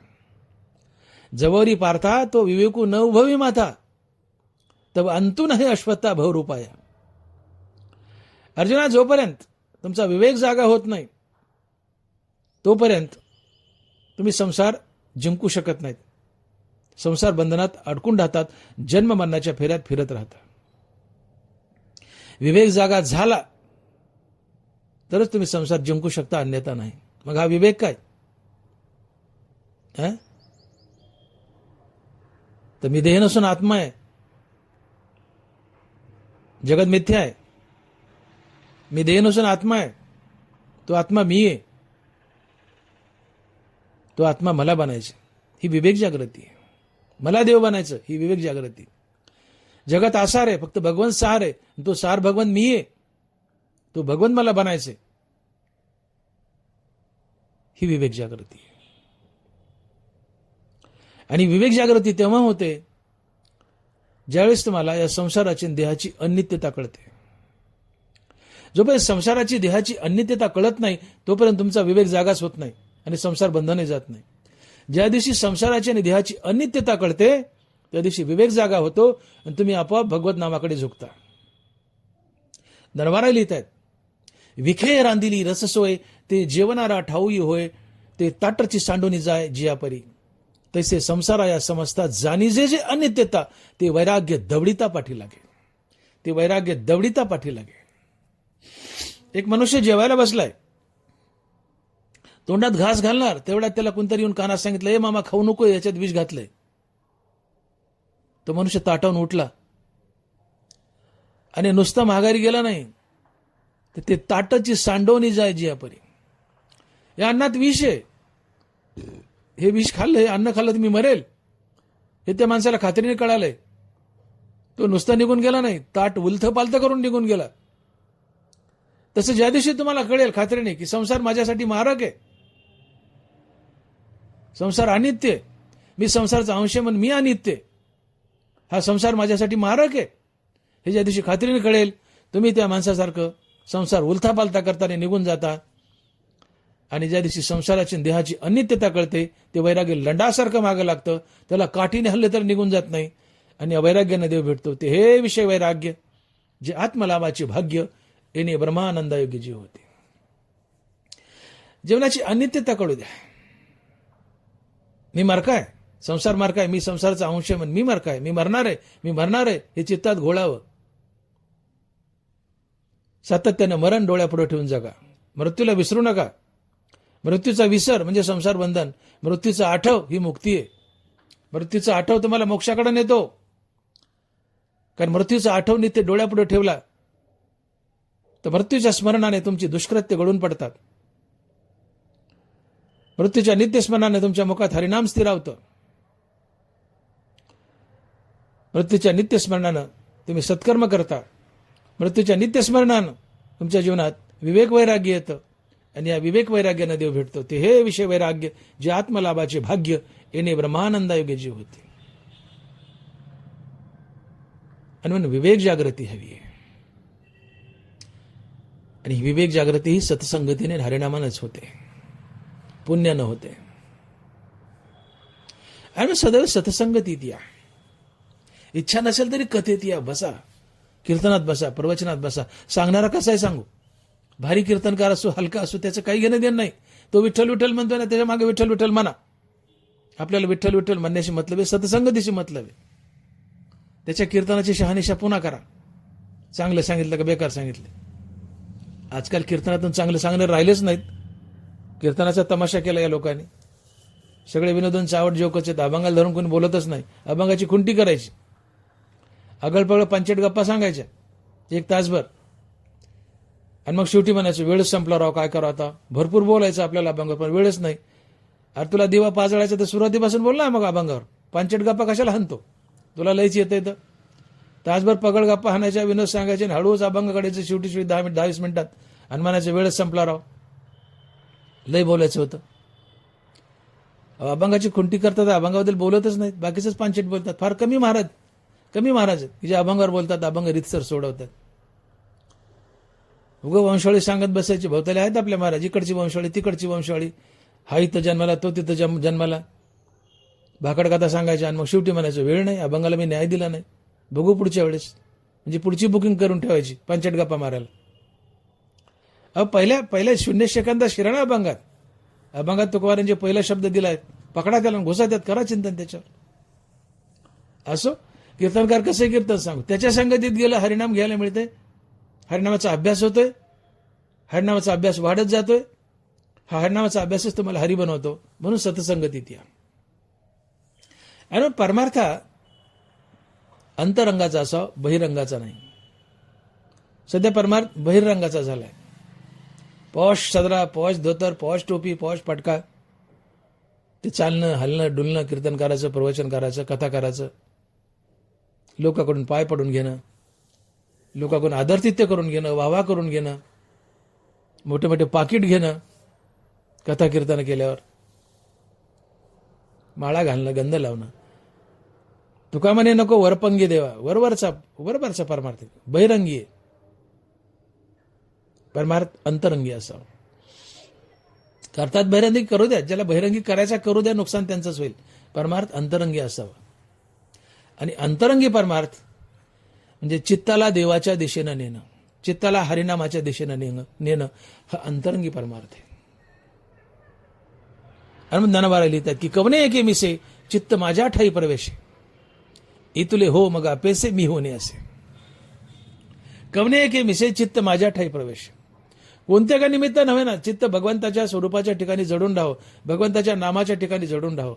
एक ना एक दिवस तुम्ही भगवत स्वरूप बनताच. कवने एके मिसे चित्त माझ्या ठाई प्रवेश, इतुले हो मग अपेसे मी होणे असे. तुम्ही देवच होता. कधी जर तुम्ही चित्त भगवंताच्या ठिकाणी, भगवंताच्या नामाच्या ठिकाणी जडून ठेवलं, तर एक ना एक दिवस तुम्ही देव होता. कवने एके मिसे चित्त माझ्या ठाई प्रवेश. म्हणजे चित्ताला भगवंताच्या दिशेने न्या, भगवंताच्या दिशेने प्रवेश करा.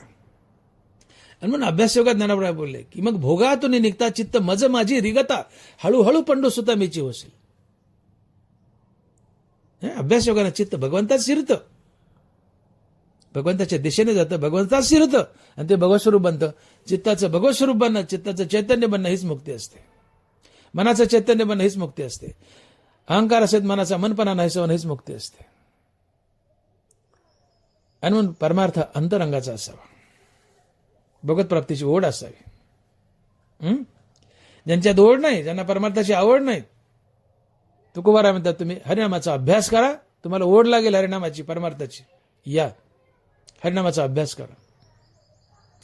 आणि मग तुकोबाराय इथं आम्हाला जाग करतायत, उपदेश करतायत की अभ्यास हा संसारातही लागतो, संसार चांगला करण्यासाठी, आणि अभ्यास हा परमार्थातही लागतो, परमार्थ चांगला करण्यासाठी, भगवत प्राप्ती होण्यासाठी. दोन्ही ठिकाणी अभ्यासाची गरज आहे. आणि अभ्यास असा आहे की अभ्यासानं काय मिळत नाही. अभ्यासानं काय मिळत नाही. जगात अशी कोणतीच अवघड गोष्ट नाही की जी अभ्यासानं मिळत नाही. फक्त तुमचा निर्धार असावा, कैवाड असावा. हे तुकोबाराय अभंगाच्या 2ऱ्या चरणात सांगतात. आणि महाराज लिहितात, नवे ऐसे काही नाही अवघड, नवे ऐसे काही नाही अवघड, नाही कैवाड तोचीवरी. जोपर्यंत तुमचा कैवाड नाही, अर्थात निर्धार नाही, कैवाड म्हणजे निर्धार, जोपर्यंत तुमचा निर्धार नाही तोपर्यंत तुम्हाला काहीच मिळणार नाही. पण एकदा निर्धार झाला हरिनाम घेण्याचा, हरिनामाच्या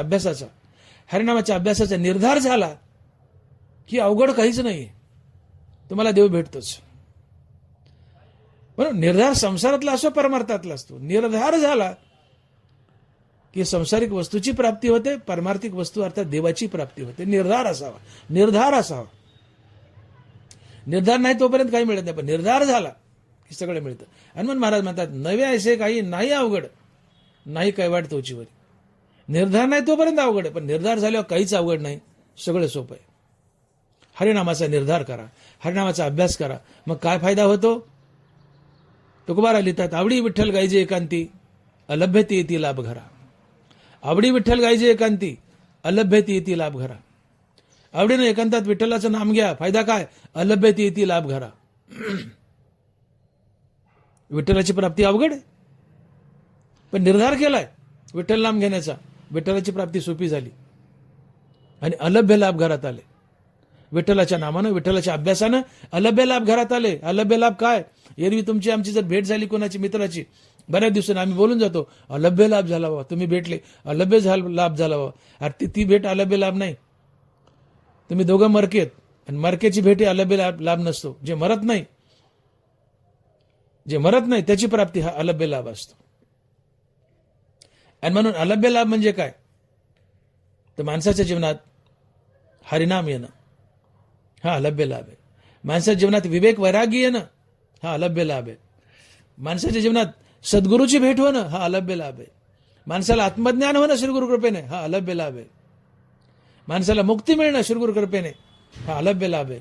माणसाने मुक्तीवर भजनयुक्त बनून संत बनणं हा अलभ्य लाभ आहे. आणि सगळे अलभ्य लाभ हरिनामाच्या अभ्यासानं होतात. म्हणून अभ्यासाची काही सर्वथा दुष्कर नाही, या लागी माझ्या ठाई अभ्यासे मिळे. या लागी माझ्या ठाई अभ्यासे मिळे. हरिनामाचा अभ्यास करा, आवडीनं विठ्ठल नाम गा, अलभ्य लाभ घरात येतात. आणि काय अलभ्य लाभ? अलभ्य लाभ आहे हरिनाम, विवेक वैराग्य, श्रीगुरूची भेट, आत्मज्ञान, मुक्ती, मुक्तीवर भजनयुक्त अर्थात संतपद, हे सगळे अलभ्य लाभ आहेत. हे सोडून अलभ्य लाभ असूच शकत नाही. फक्त हेच अलभ्य लाभ आहेत. आणि सगळे अलभ्य लाभ विठ्ठलाच्या नामानं, विठ्ठलाच्या अभ्यासानं होतात. पण हरिनामाचा अभ्यास करा, देव भेटेल, मुक्त व्हाल. काय नव्हे केले एका चिंतिता विठ्ठले. विठ्ठलाच्या नामानं काय मिळत नाही?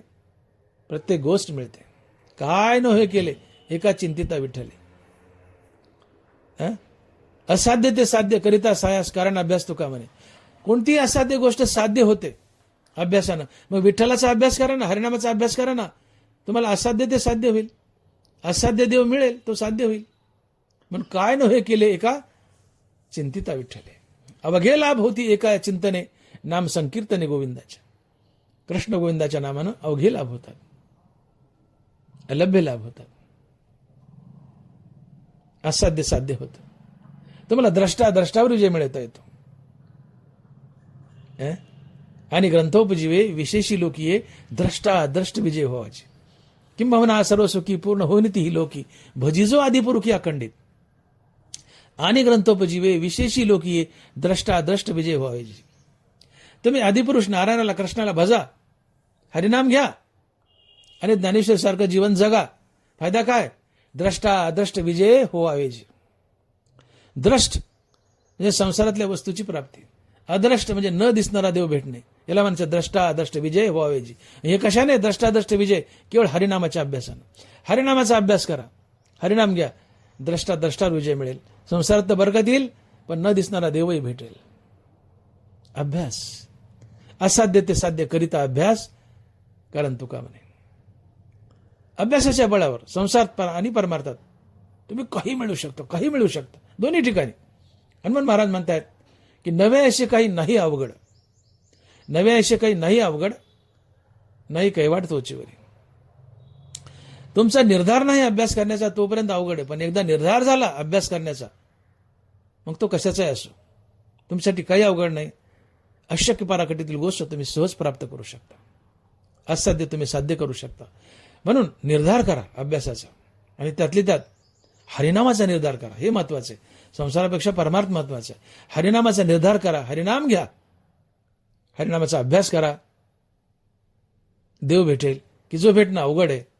आणि म्हणून नवे असे काही नाही अवघड, नाही काही वाट तोची वरी. तुकोबारांनी या अभंगात 3 दृष्टांत दिलेत. त्यातला पहिला दृष्टांत पहिल्या चरणात आलाय. दुसरा दृष्टांत अभंगाच्या 3ऱ्या चरणात येतो आणि महाराज लिहित आहेत की दोरे चिरा कापे पडिला काचनी.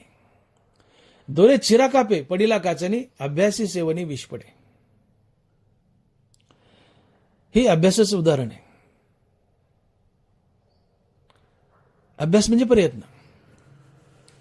आता दोरे चिरा कापे पडिला काचनी. आम्ही जुन्या काळातली माणसं आहेत. आता आपण सगळे 65च्या घरातली माणसं आहेत. मी तरी आहेत, आता सगळेच नाहीत असं नाही. म्हणजे जुन्या काळात. आता नवीन पिढीला या 25 वर्षात जवळपास मोठा बुडाल्या. आपण लहान होतो. एक 50 वर्षापूर्वी मागं जा. मोटरा इंजिन काही नव्हतं. असल्या तरी त्रोटक इंजिन असायचे. महावीर, किर्लोस्कर रेअर फार कमी होते. मोटर तर नव्हत्या, लाईटीच नव्हत्या खेड्याने. फार उशीर आल्या लाईट आपल्या लहानपणी. मोठा असायच्या, थारोळा असायचं, विहीर असायची. त्या थारोळ्यावर वडवण असायची. वडवणीवर वर चाक आणि खाली काना. त्या चाकावर नाडा आणि खाली सौंदर. आणि ते शिवळाट ते बैलाच्या गळ्यात. आणि मग ती यावं घालायचं, भलरी घालायची, ती मोठ भरायची. बैल शेंड्याला जायचे चालत, ती मोठ रिचवायची. हा खेळ चालायचा. आता टू अँड फ्रो मोमेंट आहेत. त्या खाली जो सौंदर्य असतो ते नाडा तरी चाकावर फिरतो, त्याच्यामुळे अलगद फिरतो. पण हा सौंदर्य ज्या कण्यावर फिरतो, खाली कणा असतो बुडाला, आणि त्या सोंडेला सौंदर्य बांधला असतो. मोठ पुढे चालले, बैल पुढे चालले की ती मोठ वरवर येते. हा सौंदर्य त्या कण्यावर घासतो. आडवं असतं एक मोठं लाकडाचं ओंडकं, त्याला आरे असतात बाजूने, फसवलं असतं पावटण्यात. या कण्यावर हा सौंदर्य दोर घासत असतो. सौंदर्य म्हणजे दोर, मोठा दोर असतो. आणि पुढे थारोळ्याच्या तोंडाला एखादा चिराबी असतो. तर हा सौंदर्य हे बैल पुढे मोठं वडत असताना प्रत्येक खेपेला हा सौंदर्य कण्यावर आणि त्या चिऱ्यावर घासतो. आणि मोठा तर पुढे जा मागे, पुढे जा मागे, प्रत्येक मोठ्याला पुढे जा मागे करावंच लागतंय पाणी उपसायला. असं रोजच पुढे जा मागे आणि रोजच मोठ. हळूहळू हळूहळू हा जो सौंदर्य दोर आहे तो त्या कण्याला आणि त्या चिऱ्याला घासून घासून घासून घासून घासून घासून काचणी पाडतो किंवा चीर पाडतो. आणि ती मौसरूक अतिच आपल्याला छन्नी हातोडीने घडवता यायचं नाही. ती मौसरूक काचणी रेग असते, असे चीर पडते. का? प्रयत्न. एवढा निबर लाकडाचा कणा आहे, एवढा निबर चिरा आहे पाशाने घडवलेला, आणि सौंदर्य त्याच्या पुढे काय सुताची दोरी येते. एवढी नाजूक सुताची दोरी पुढे मागे जाताना घासून घासून घासून घासून घासून घासून त्या सौंदर्यालाही आणि त्या दगडाच्या चिऱ्यालाही खाचा करते, त्याच्यात फसत जाते, चीर पाडते आणि मौसरूक चीर पाडते. कारण काय? अभ्यास. अभ्यास त्या दोराचा, सौंदर्याचा अभ्यास, सौंदर्याचा अभ्यास. दोरे चिरा कापे पडिला काचनी. एवढा नाजूक दोर आहे सौंदर्य, पण कठीण पाषाणाला, चिऱ्याला घासून घासून चीर पाडतो, भेग पाडतो, खपा करतो तिथं, कण्यालाही आणि दगडालाही. अशी मोठी भेग करतो, खाच करतो, चीर पाडतो. का? एवढा मऊ दोर, एवढा मऊ सौंदर्य आणि एवढी खाच कशी काय? त्या दोरीचा अभ्यास, त्या दोरीचा प्रयत्न. ती दोरी सौंदर्य घासून घासून घासून घासून त्याला उघळीतो, त्या दगडाला स्वतः उघडतो, त्या दगडाला उघळीतो, तिथं खाच करतो, चीर करतो. एवढ्या कठीण दगडाला भेदतो, कण्याला भेदतो. एवढा नाजूक दोर, एवढा नाजूक सौंदर्य. का? त्या दोराचा, सौंदर्याचा फक्त अभ्यास. पुन्हा पुन्हा प्रयत्न, घासायचा घासायचा, आणि त्याला चीर पडते. तुकोबाराय म्हणतात हे सगळं अभ्यासानं झाले, प्रयत्नानं झाले. पण महाराज लिहित आहेत की दोरे चिरा कापे पडिला काचनी, अभ्यासी सेवनी विष पडे. अभ्यासी सेवनी विष पडे. अभ्यासानं चिऱ्याला, कण्याला, दोऱ्यानं चीर पडली, खाच पडली, तसं अभ्यासानं तुम्ही विषही पचवू शकता. अभ्यासी सेवनी विष पडे. अभ्यासी सेवने विष पडे. आता विष पचवायचं सोपं आहे का?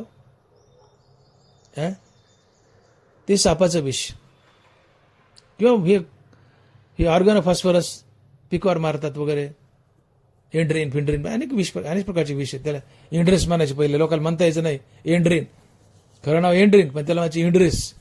एखाद्या माणसाने बाईने विष पण मेली, ती इंड्रेस पिली, तो इंड्रेस प्याला दॅट वॉज रिअली एंड्रीन, पण म्हणतायत ना म्हणून इंड्रेस. हे विष आहे.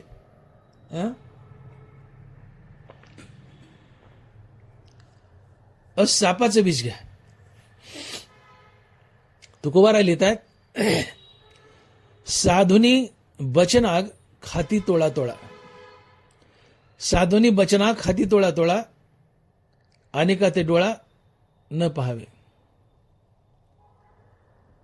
साधुनी भुजंग धरतील हाती, अनेके कापती देखोडिया. तुकोबारा दाखले देतात. साधुनी बचनाग खाती तोळा तोळा, अनेका ते डोळा न पाहावे. बचनाग नावाची वनस्पती बी आहे आणि बचनाग नावाचा साप बी आहे. दोन्ही घ्या किंवा इथं सापच घ्या.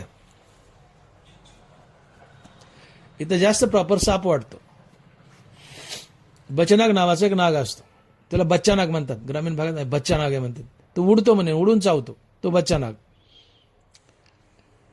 त्याचं विष गोड लागतं असं म्हणतात. ज्ञानेश्वरीमध्ये आलंय बचनागाचे कंद मोहर, असं ज्ञानेश्वरीमध्ये उल्लेख आलाय त्याचा. आणि अतिशय विषारी असतो. बंधनावर म्हणतात अतिशय गोड, पण विषाची परीक्षा कशाला करता, मरताल ना. पण एवढं जहरीलं विष त्या सापाचं, पण अतिशय अल्प प्रमाणात घ्यायचं, अतिशय अल्प प्रमाणात, मायक्रो मायक्रो मायक्रो प्रमाणात, अतिशय कमी डायल्यूट करून, रोज थोडं थोडं आणि अतिशय अल्प प्रमाणात त्याला डायल्यूट करून वितळून हे विष तुम्ही पचवता. आज घेतलं त्याच्यापेक्षा उद्या थोडंसं वाढवा, परवा थोडं वाढवा, परवा थोडं वाढवा. हा विषाचा अभ्यास करा, विष घेण्याचा प्रयत्न, सराव करा. अति अल्प, नंतर थोडं थोडं वाढवत जा, हरिनामासारखं. हळूहळू तुम्ही त्या विषाचा मोठा डोस घेतला, 4-5 थेंब जरी पेले तरी तुम्ही विष पचवतात. तुम्हाला ते विष मारू शकत नाही. का? विष घेण्याचा अभ्यास, विष घेण्याचा सराव. विष घेण्याचा अभ्यास, अभ्यासी सेवने विष पडे. थोडं थोडं अल्प प्रमाणात, अतिशय मायन्यूट डायल्युटेड, कमी कमी घेता, नंतर वाढत वाढत ते विष तुम्ही पचवता. तुम्हाला मरण येत नाही. नंतर जास्त विष प्या, मोठ्या प्रमाणात, तुम्हाला मरण येत नाही. याचं शास्त्रीय कारण असं आहे की ज्यावेळेस तुम्ही अतिशय अल्प प्रमाणात विष घेता, कुठले असो, सापाचं कुणाचे, ते विष अँटीजन असते आणि शरीरात गेल्यानंतर याला मारण्यासाठी अँटीबॉडी तयार होतात. आणि अँटीबॉडीचं युद्ध होऊन ते अँटीजन म्हणजे विष मारल्या जातं आणि तिथं अँटीबॉडी आता तयार झाल्या असतात शरीरात. मग सेकंड डोस घेतला, थोडा वाढून नाही घेतला तर अँटीबॉडी तयारच आहेत. आलं विष, त्याला अँटीजन म्हणायचं. हे अँटीबॉडी तयार आहेत, अँटीजनवर अटॅक करतात अँटीबॉडी, ते विष न्यूट्रलाइज केलं जातं, विष मारलं जातं, पचवलं जातं. असं करत करत तुम्ही या विषाचा डोस वाढवा. शेवटी मोठ्या प्रमाणात घेतलं तरी अँटीबॉडी त्या विषाला मारतात आणि तुम्हाला विष मारत नाही. साप चावला तर तुम्ही मरत नाही. का तर अभ्यासी सेवने विष पडे. आणि म्हणून आपल्याकडे ते सापाचं विष देतो. साप चावला पेशंटला तर आम्ही काय करतो, धनवारे लिहितात, तसे कर्म कर्मबद्धता मुमुक्षु सोडविले पंडोस होता, जसा रसरीती मार्था राखीला विषय. यातला फक्त दष्टान घेऊ, उभीच्या खोलात जायची गरज नाही, वेळ जाईल. जसा रसरीती मार्था राखीला विषय. धनवारे म्हणतात कर्मच संसारात बांधतात, कर्मच संसारातून सोडवतात, जर ती फलत्यागयुक्त केली तर, ईश्वरार्पण बुद्धीने केली तर. तसं विषच विषाला मारतं आणि तुम्हाला विष बाधेतून मुक्त करतं. जसं कर्मच संसारात बांधतात आणि कर्मच संसारातून सोडवतात, कधी ती फलत्याग युक्ती केली तर, ईश्वरार्पण बुद्धीने केली तर. तसं विषच तुम्हाला मारतं आणि विषच विषबाधेतून तारतं.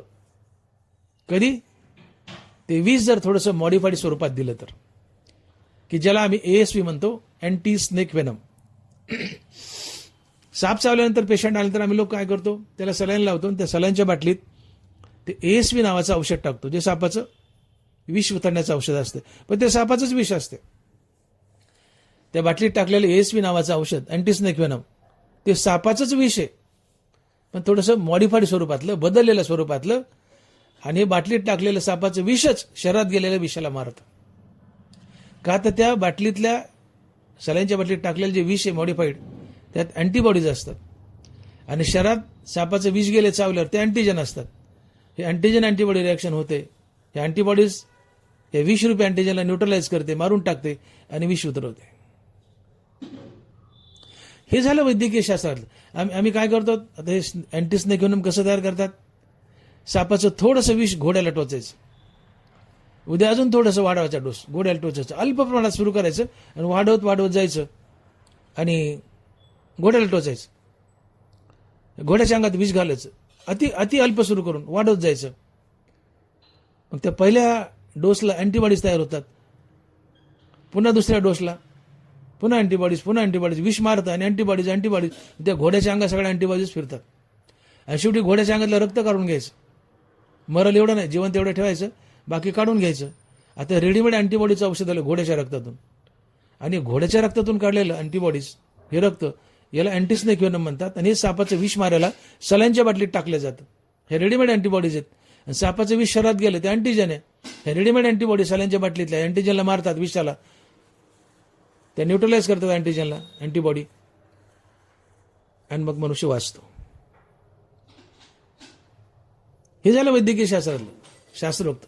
पण तुम्ही रोज थोडंसं विष घेतलंय, नगभर, अति अल्प, त्याला अँटीबॉडी तयार होतात, ते विष मारतात. तुम्ही उद्या वाढवा जा सापाच्या विषाचा डोस. एक वेळ अशी येते की अनेक अँटीबॉडी तयार होतात, आणि तुम्ही मोठ्या प्रमाणातही सापाचं विष घेतलं तर ते अँटीबॉडीच्या विषाला, या अँटीजनला मारतात आणि तुम्ही ते विषानं मरत नाहीत. याला म्हणजे अभ्यासी सेवनी विष पुढे. तुम्ही विष घेण्याचा अभ्यास केलाय, सराव केलाय, प्रॅक्टिस केली, शेवटी मोठ्या प्रमाणात विष पिलात तर तुम्ही मरत नाहीत. का? तर विष पिण्याचा अभ्यास केलाय. तसं हरिनामाचा अभ्यास करा. हा हरिनामाचा अभ्यास तुम्हाला भगवंताची प्राप्ती करून देईल. हा तुकोबराचा मुख्य संदेश. हा मुख्य संदेश. अभ्यासी सेवनी विषयी पडे. समोरचा हाताने साप धरतोय, तुकोबारा लिहितं, साधुनी भुजंग धरतील हाती आणिके कापती देखून या. ते सर्पमित्र हातात धरतात साप. त्या टीव्हीवर दाखवतात बघा, त्या काय अॅनिमल फील्डमध्ये, काय नाव त्याचं, अॅनिमल फील्डच म्हणतात त्याला, ते चॅनेल एक प्राण्याचं दाखवतात सगळं. त्याच्यात असा किंग कोब्रा असतो, मोठाच्या मोठा, हे 15-20 फूट लांबीचा, दांडगा पसरलेला, फणा काढलेला. पण ते सर्पमित्र जातात आणि ते त्या सापाच्या युक्तियुक्तीने फण्यावर हात ठेवतात. काही काही लोक तर सापाच्या तोंडाचा किस घेतात, मुका घेतात, मुका, पण ते चावत नाही. कधी कधी रागात क्रोधात आलं तर ते फणी आपटीत पण बाजूला, त्याला चावत नाही. त्याचं कारण बी आहे की म्हणा, साप कुणालाही चावत नाही. गेल्या जन्मात ज्याचं वैर आहे त्याला साप चावतो. गेल्या जन्मात 2 माणसं आहेत, दोघांनी वैर केलं, त्यातला एक माणूस झाला आणि एक साप झाला पुढच्या जन्मात. तर तो साप त्या माणसाला ज्या गावात आहे तिथं जाऊन शोधत जाऊन चावतो. वैर जन्मांतरीचे सर्पा म्हणून नवचे. गेल्या जन्मात 2 माणसं आहेत, एकमेकाशी वैर करून जगले, वैर करून मेले. त्यातला एक बैल झाला आणि एक साप झालाय. तो साप बरोबर त्या बैलाला जाऊन चावतो. 50 बैल चरत असतात, सगळे सोडतो त्या बैलाला चावतो. हे गेल्या जन्मातलं वैर असते. पण कोणाशी वैर घेऊन जगू नका, वैर घेऊन मरू नका. वैर जन्मांतरीचे सर्पा म्हणून न वचे. एखाद्यासोबत वैर केले, मेले होते, साप झालं, आणि तुम्ही घोडा झाले, तर ते साप बरोबर तुम्हाला येऊन चावेल, तुम्ही कुठं असा. आणि ऋण वैर हत्या हे तो न चुके देता. प्रत्येक गोष्ट, प्रत्येक पाप प्रायश्चित्तानं हरिनामानं धुता येतं. पण ऋण वैर हत्या हे 3 गोष्टी कुठल्याच प्रायश्चित्तानं हरिनामाने धुतल्या जात नाही, त्या फिडूनच भोगूनच पार पाडाव्या लागतात. त्यातलं वैर आहे ऋण वैर हत्या. पण कुणाशीही वैर घेऊन जगू नका, वैर घेऊन मरू नका. ज्याच्याशी वैर केले पुढच्या जन्मात ते साप झालं तर बरोबर तुम्ही काही व्हा, कोणत्या जन्माला जा, ते बरोबर तुम्हाला येऊन चावतं. मग साप कुणालाही चावत नाही, गेल्या जन्मात ज्याचं वैर आहे त्याला चावतं. आणि म्हणून ते सर्पमित्र त्या किंग कोबरा असा दांडगा साप 20 फुटाचा मोठा फणी काढलाय, त्याच्या फणीवर हात ठेवतात, तोंड नेतात, किस घेतात. त्याला राग आला कधी कधी ते फणी आपटी तर खाली पण चावत नाही, त्याला चावायला आदेश नाही, का तर वैर नाही गेल्या जन्मातलं. पण नसू दे वैर, नका का चावा ना, पण ती हिंमत किती मोठी आहे. एवढा मोठा नाग 20 फुटाचा, त्याच्या फणीवर हात ठेवायचा, त्याच्या तोंडाला तोंड लावायचं, दणका दिला तर काय होईल आपलं. आणि मग तुका म्हणतात साधूनी भुजंग धरतील हाती अनेक एक आपत्ती देखून या. आपल्याला ते पाहून थरकाप होतो की ते सापाला धरतंय, किस घेतंय, फणीवर हात ठेवतंय. पण का धरतंय? अभ्यास. सापाला हाताळण्याचा अभ्यास केलाय, सराव केलाय, प्रॅक्टिस केली, अभ्यास. विषाचा अभ्यास केलाय, थोडं थोडं विष पीत गेलाय, विष पचवलंय, अभ्यास. विष पिण्याचा सराव केलाय, विष पिण्याचा अभ्यास. बरेचसे लोक तंबाखू दाढ दुखायला लागली तंबाखू तोंडात ठेवतात, खेडेगावात आहे फेडते. रातभर तंबाखूचा बोकणा ठेवला तोंडात तर काही काही तंबाखू पोटाकच जाते, तिचा दराव लागत ती तंबाखू. पण आधीच तंबाखू खात असतं थोडी थोडी थोडी थोडी, ते तंबाखू जहर पसवायची त्याला सवय लागली असती. त्या गुळणा गुटखा जर गेला तंबाखूच्या घोटात नाही मरत. नवीन माणसाला गुटखा गेला तर चक्रा येतात तंबाखूने, ज्यांनी कधीच तंबाखू खाल्ली नाही आणि तंबाखू तोंडात ठेवली लगे फिरायला लागतं त्याला. ते तंबाखूचं जहर ॲब्सॉर्ब झालं शरीरात शोषल्यावर नवीन माणसाला चक्रा येतात तंबाखूने. मोठं घोट पोटात गेलं किंवा तोंडात असताना चक्रा येतात. पण नेहमी तंबाखू खाणार आहे, किती गुटके पोटात गेले नाही चक्रा येत का? अभ्यासी सेवने विष पडे. ते तंबाखूचं विष रोज थोडं थोडं थोडं पोटात जाते, रक्तात तोंडातून शोषल्या जाते, ते अँटीबॉडीजून न्यूट्रलाइज बी होते. मग मोठा गुटखा गेला पोटात तर तंबाखून चक्रा येत नाही, मरत नाही का? अभ्यासी सेवने विष पडे. तंबाखूचं विष पचवतो रोज खाऊन खाऊन. आणि म्हणून जसं थोडं थोडं विष घेतलं आणि वाढवत गेलं तर मनुष्य विषही पचवू शकतो. मनुष्य विषही पचवू शकतो का? तर विष पिण्याचा अभ्यास. विष पिण्याच्या अभ्यासानं, विष पिण्याच्या प्रयत्नानं, विष पिण्याच्या सरावानं, अर्थात विष पिण्याच्या अभ्यासानं तुम्ही विष पचवलंय. तुकोबाराला हे सांगायचं मुख्य संदेश, हरिनामाच्या अभ्यासानं तुम्ही देवाची प्राप्ती करू शकता. पण हरिनामाचा अभ्यास करा, देव भेटेल, देव स्वरूप व्हाल. आणि म्हणून दोरे चिरा कापे पडिला काचनी, अभ्यासी सेवनी विष पडे. आणि तिसरा दृष्टांत दिलाय तुकोबारांनी की अभ्यासाचा काय फायदा आहे. तो तिसरा दृष्टांत अभंगाच्या शेवटच्या चरणात. आणि महाराज म्हणतात की तुका म्हणे कैसा बैसण्यासी ठाव, तुका म्हणे कैसा बैसण्यासी ठाव, जठरी बाळा वाव एकाएकी. एकूण 3 दृष्टांत दिलेत अभ्यासाचे काय फायदे होतात त्याचे. तर शेवटचा दृष्टांत तिसरा, तो शेवटच्या 4थ्या चरणात. आणि महाराज म्हणतात की गरोदर बाईच्या पोटात बाळ असते. आता ते 3 किलोचं बाळ, त्याच्या भोवताली मेम्ब्रेन्स असतात, आवरण असते, अमनॅटिक फ्लुइड वगैरे.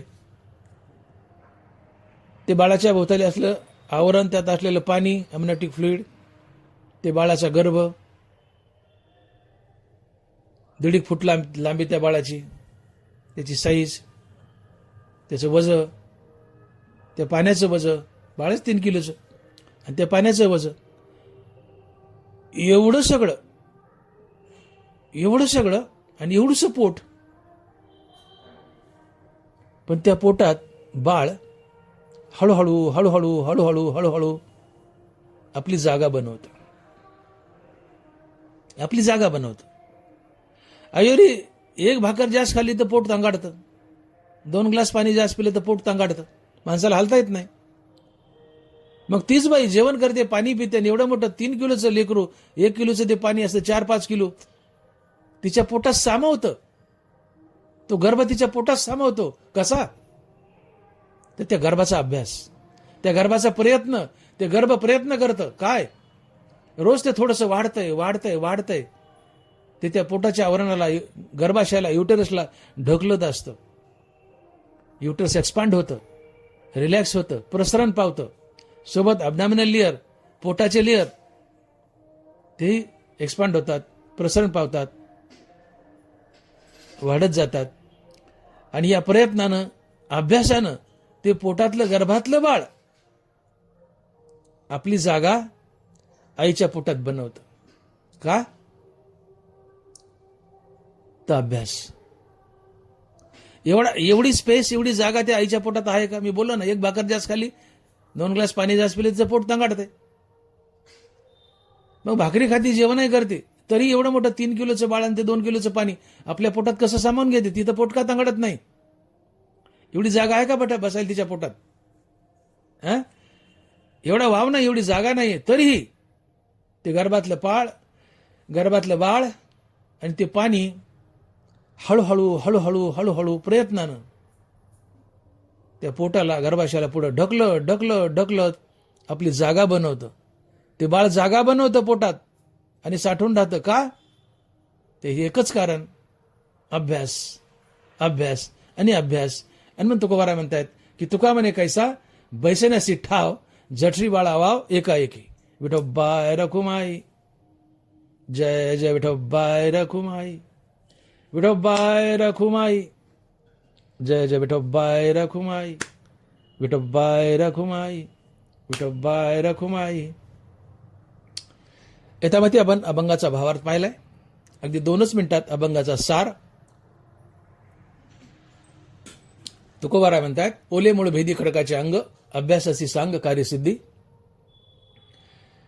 नवे असे काही नाही अवघड, नाही कैवाड तोचीवरी.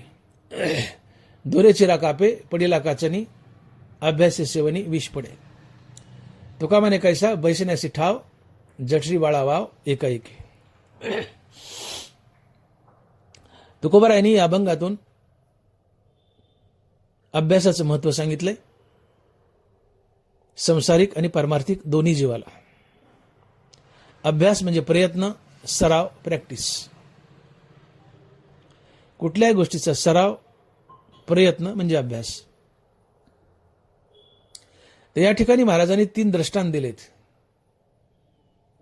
की खडक एवढा निब्बर आहे आणि झाडाचं मूळ ओलं आणि नाजूक आहे, तरी सुद्धा ते झाडाचं मूळ एवढ्या निबर खडकाचं भेदन करून, खडकाचं अंग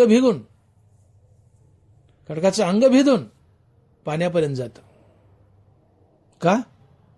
त्या मुळाचा अभ्यास, त्या मुळाचा प्रयत्न, खडक भेदण्याचा. ओलं मुळे, नाजूक मुळे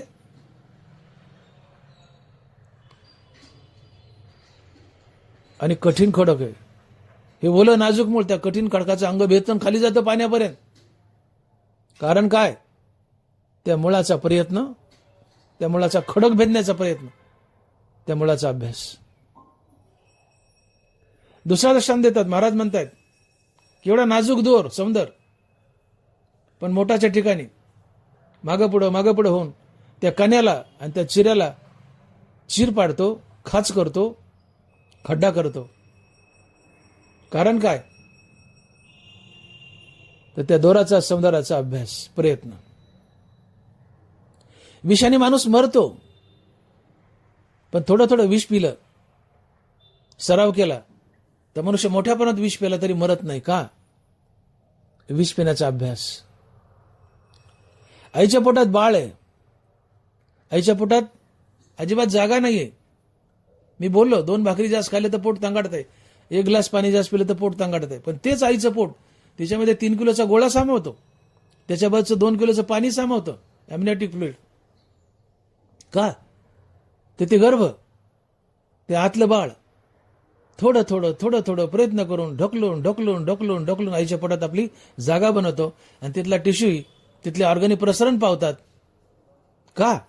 ते आपली जागा का बनवतं? तर त्या बाळाचा प्रयत्न, त्या बाळाचा अभ्यास. अभ्यासाने या वरील गोष्टी घडल्या, अभ्यासाने या गोष्टी, प्रयत्नाने या वरील गोष्टी घडल्या. तसा अभ्यास केला हरिनामाचा, प्रयत्न केला हरिनामाचा, सराव केला हरिनामाचा, तर तुम्हाला देवही भेटतो. देवही भेटतो. देव भेटणं अतिशय अवघड गोष्ट आहे, असाध्य गोष्ट आहे. पण हरिनामाच्या अभ्यासानं ती साध्य होते. आणि मग संसारात आणि परमार्थात दोन्ही ठिकाणी तुम्ही त्या गोष्टीचा अभ्यास केला, सराव केला, प्रयत्न केला, तसं जगात असं काहीच असाध्य नाहीये की जे तुम्ही साध्य करू शकत नाही. ती वस्तू मला मिळवायची आहे, ते मला शिकायचंय असा निर्धार केला, त्याचा अभ्यास केला, त्याचा प्रयत्न केला, तर संसारातही तुम्हाला काही मिळतं आणि परमार्थातही काही मिळतं.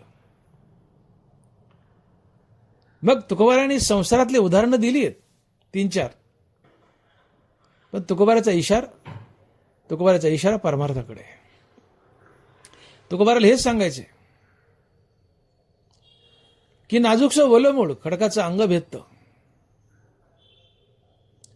नाजूकसा दोर चिरा कापतो, कणा कापतो. तुम्ही विष पचवू शकता, एवढं छोटं बाळ गर्भात आपली जागा बनवू शकतं. या सगळ्याची कारणं काय? तर अभ्यास, प्रयत्न, फक्त अभ्यास आणि प्रयत्न. तसं तुम्ही हरिनामाचा अभ्यास करा, हरिनामाचा अभ्यास करा. हरिनामाच्या सरावानं, प्रयत्नानं, हरिनामाच्या अभ्यासानं तुम्हाला न दिसणारा देवही दिसेल, न भेटणारा देवही भेटेल. आणि मग असाध्य ते साध्य करिता सायास, कारण अभ्यास तुका म्हणे. ज्ञानेश्वर माऊली, ज्ञानराज माऊली तुकाराम. जय विठ्ठल, जय जय विठ्ठल. बोलिले कुरे वेळी वाकुडी उत्तरे. करा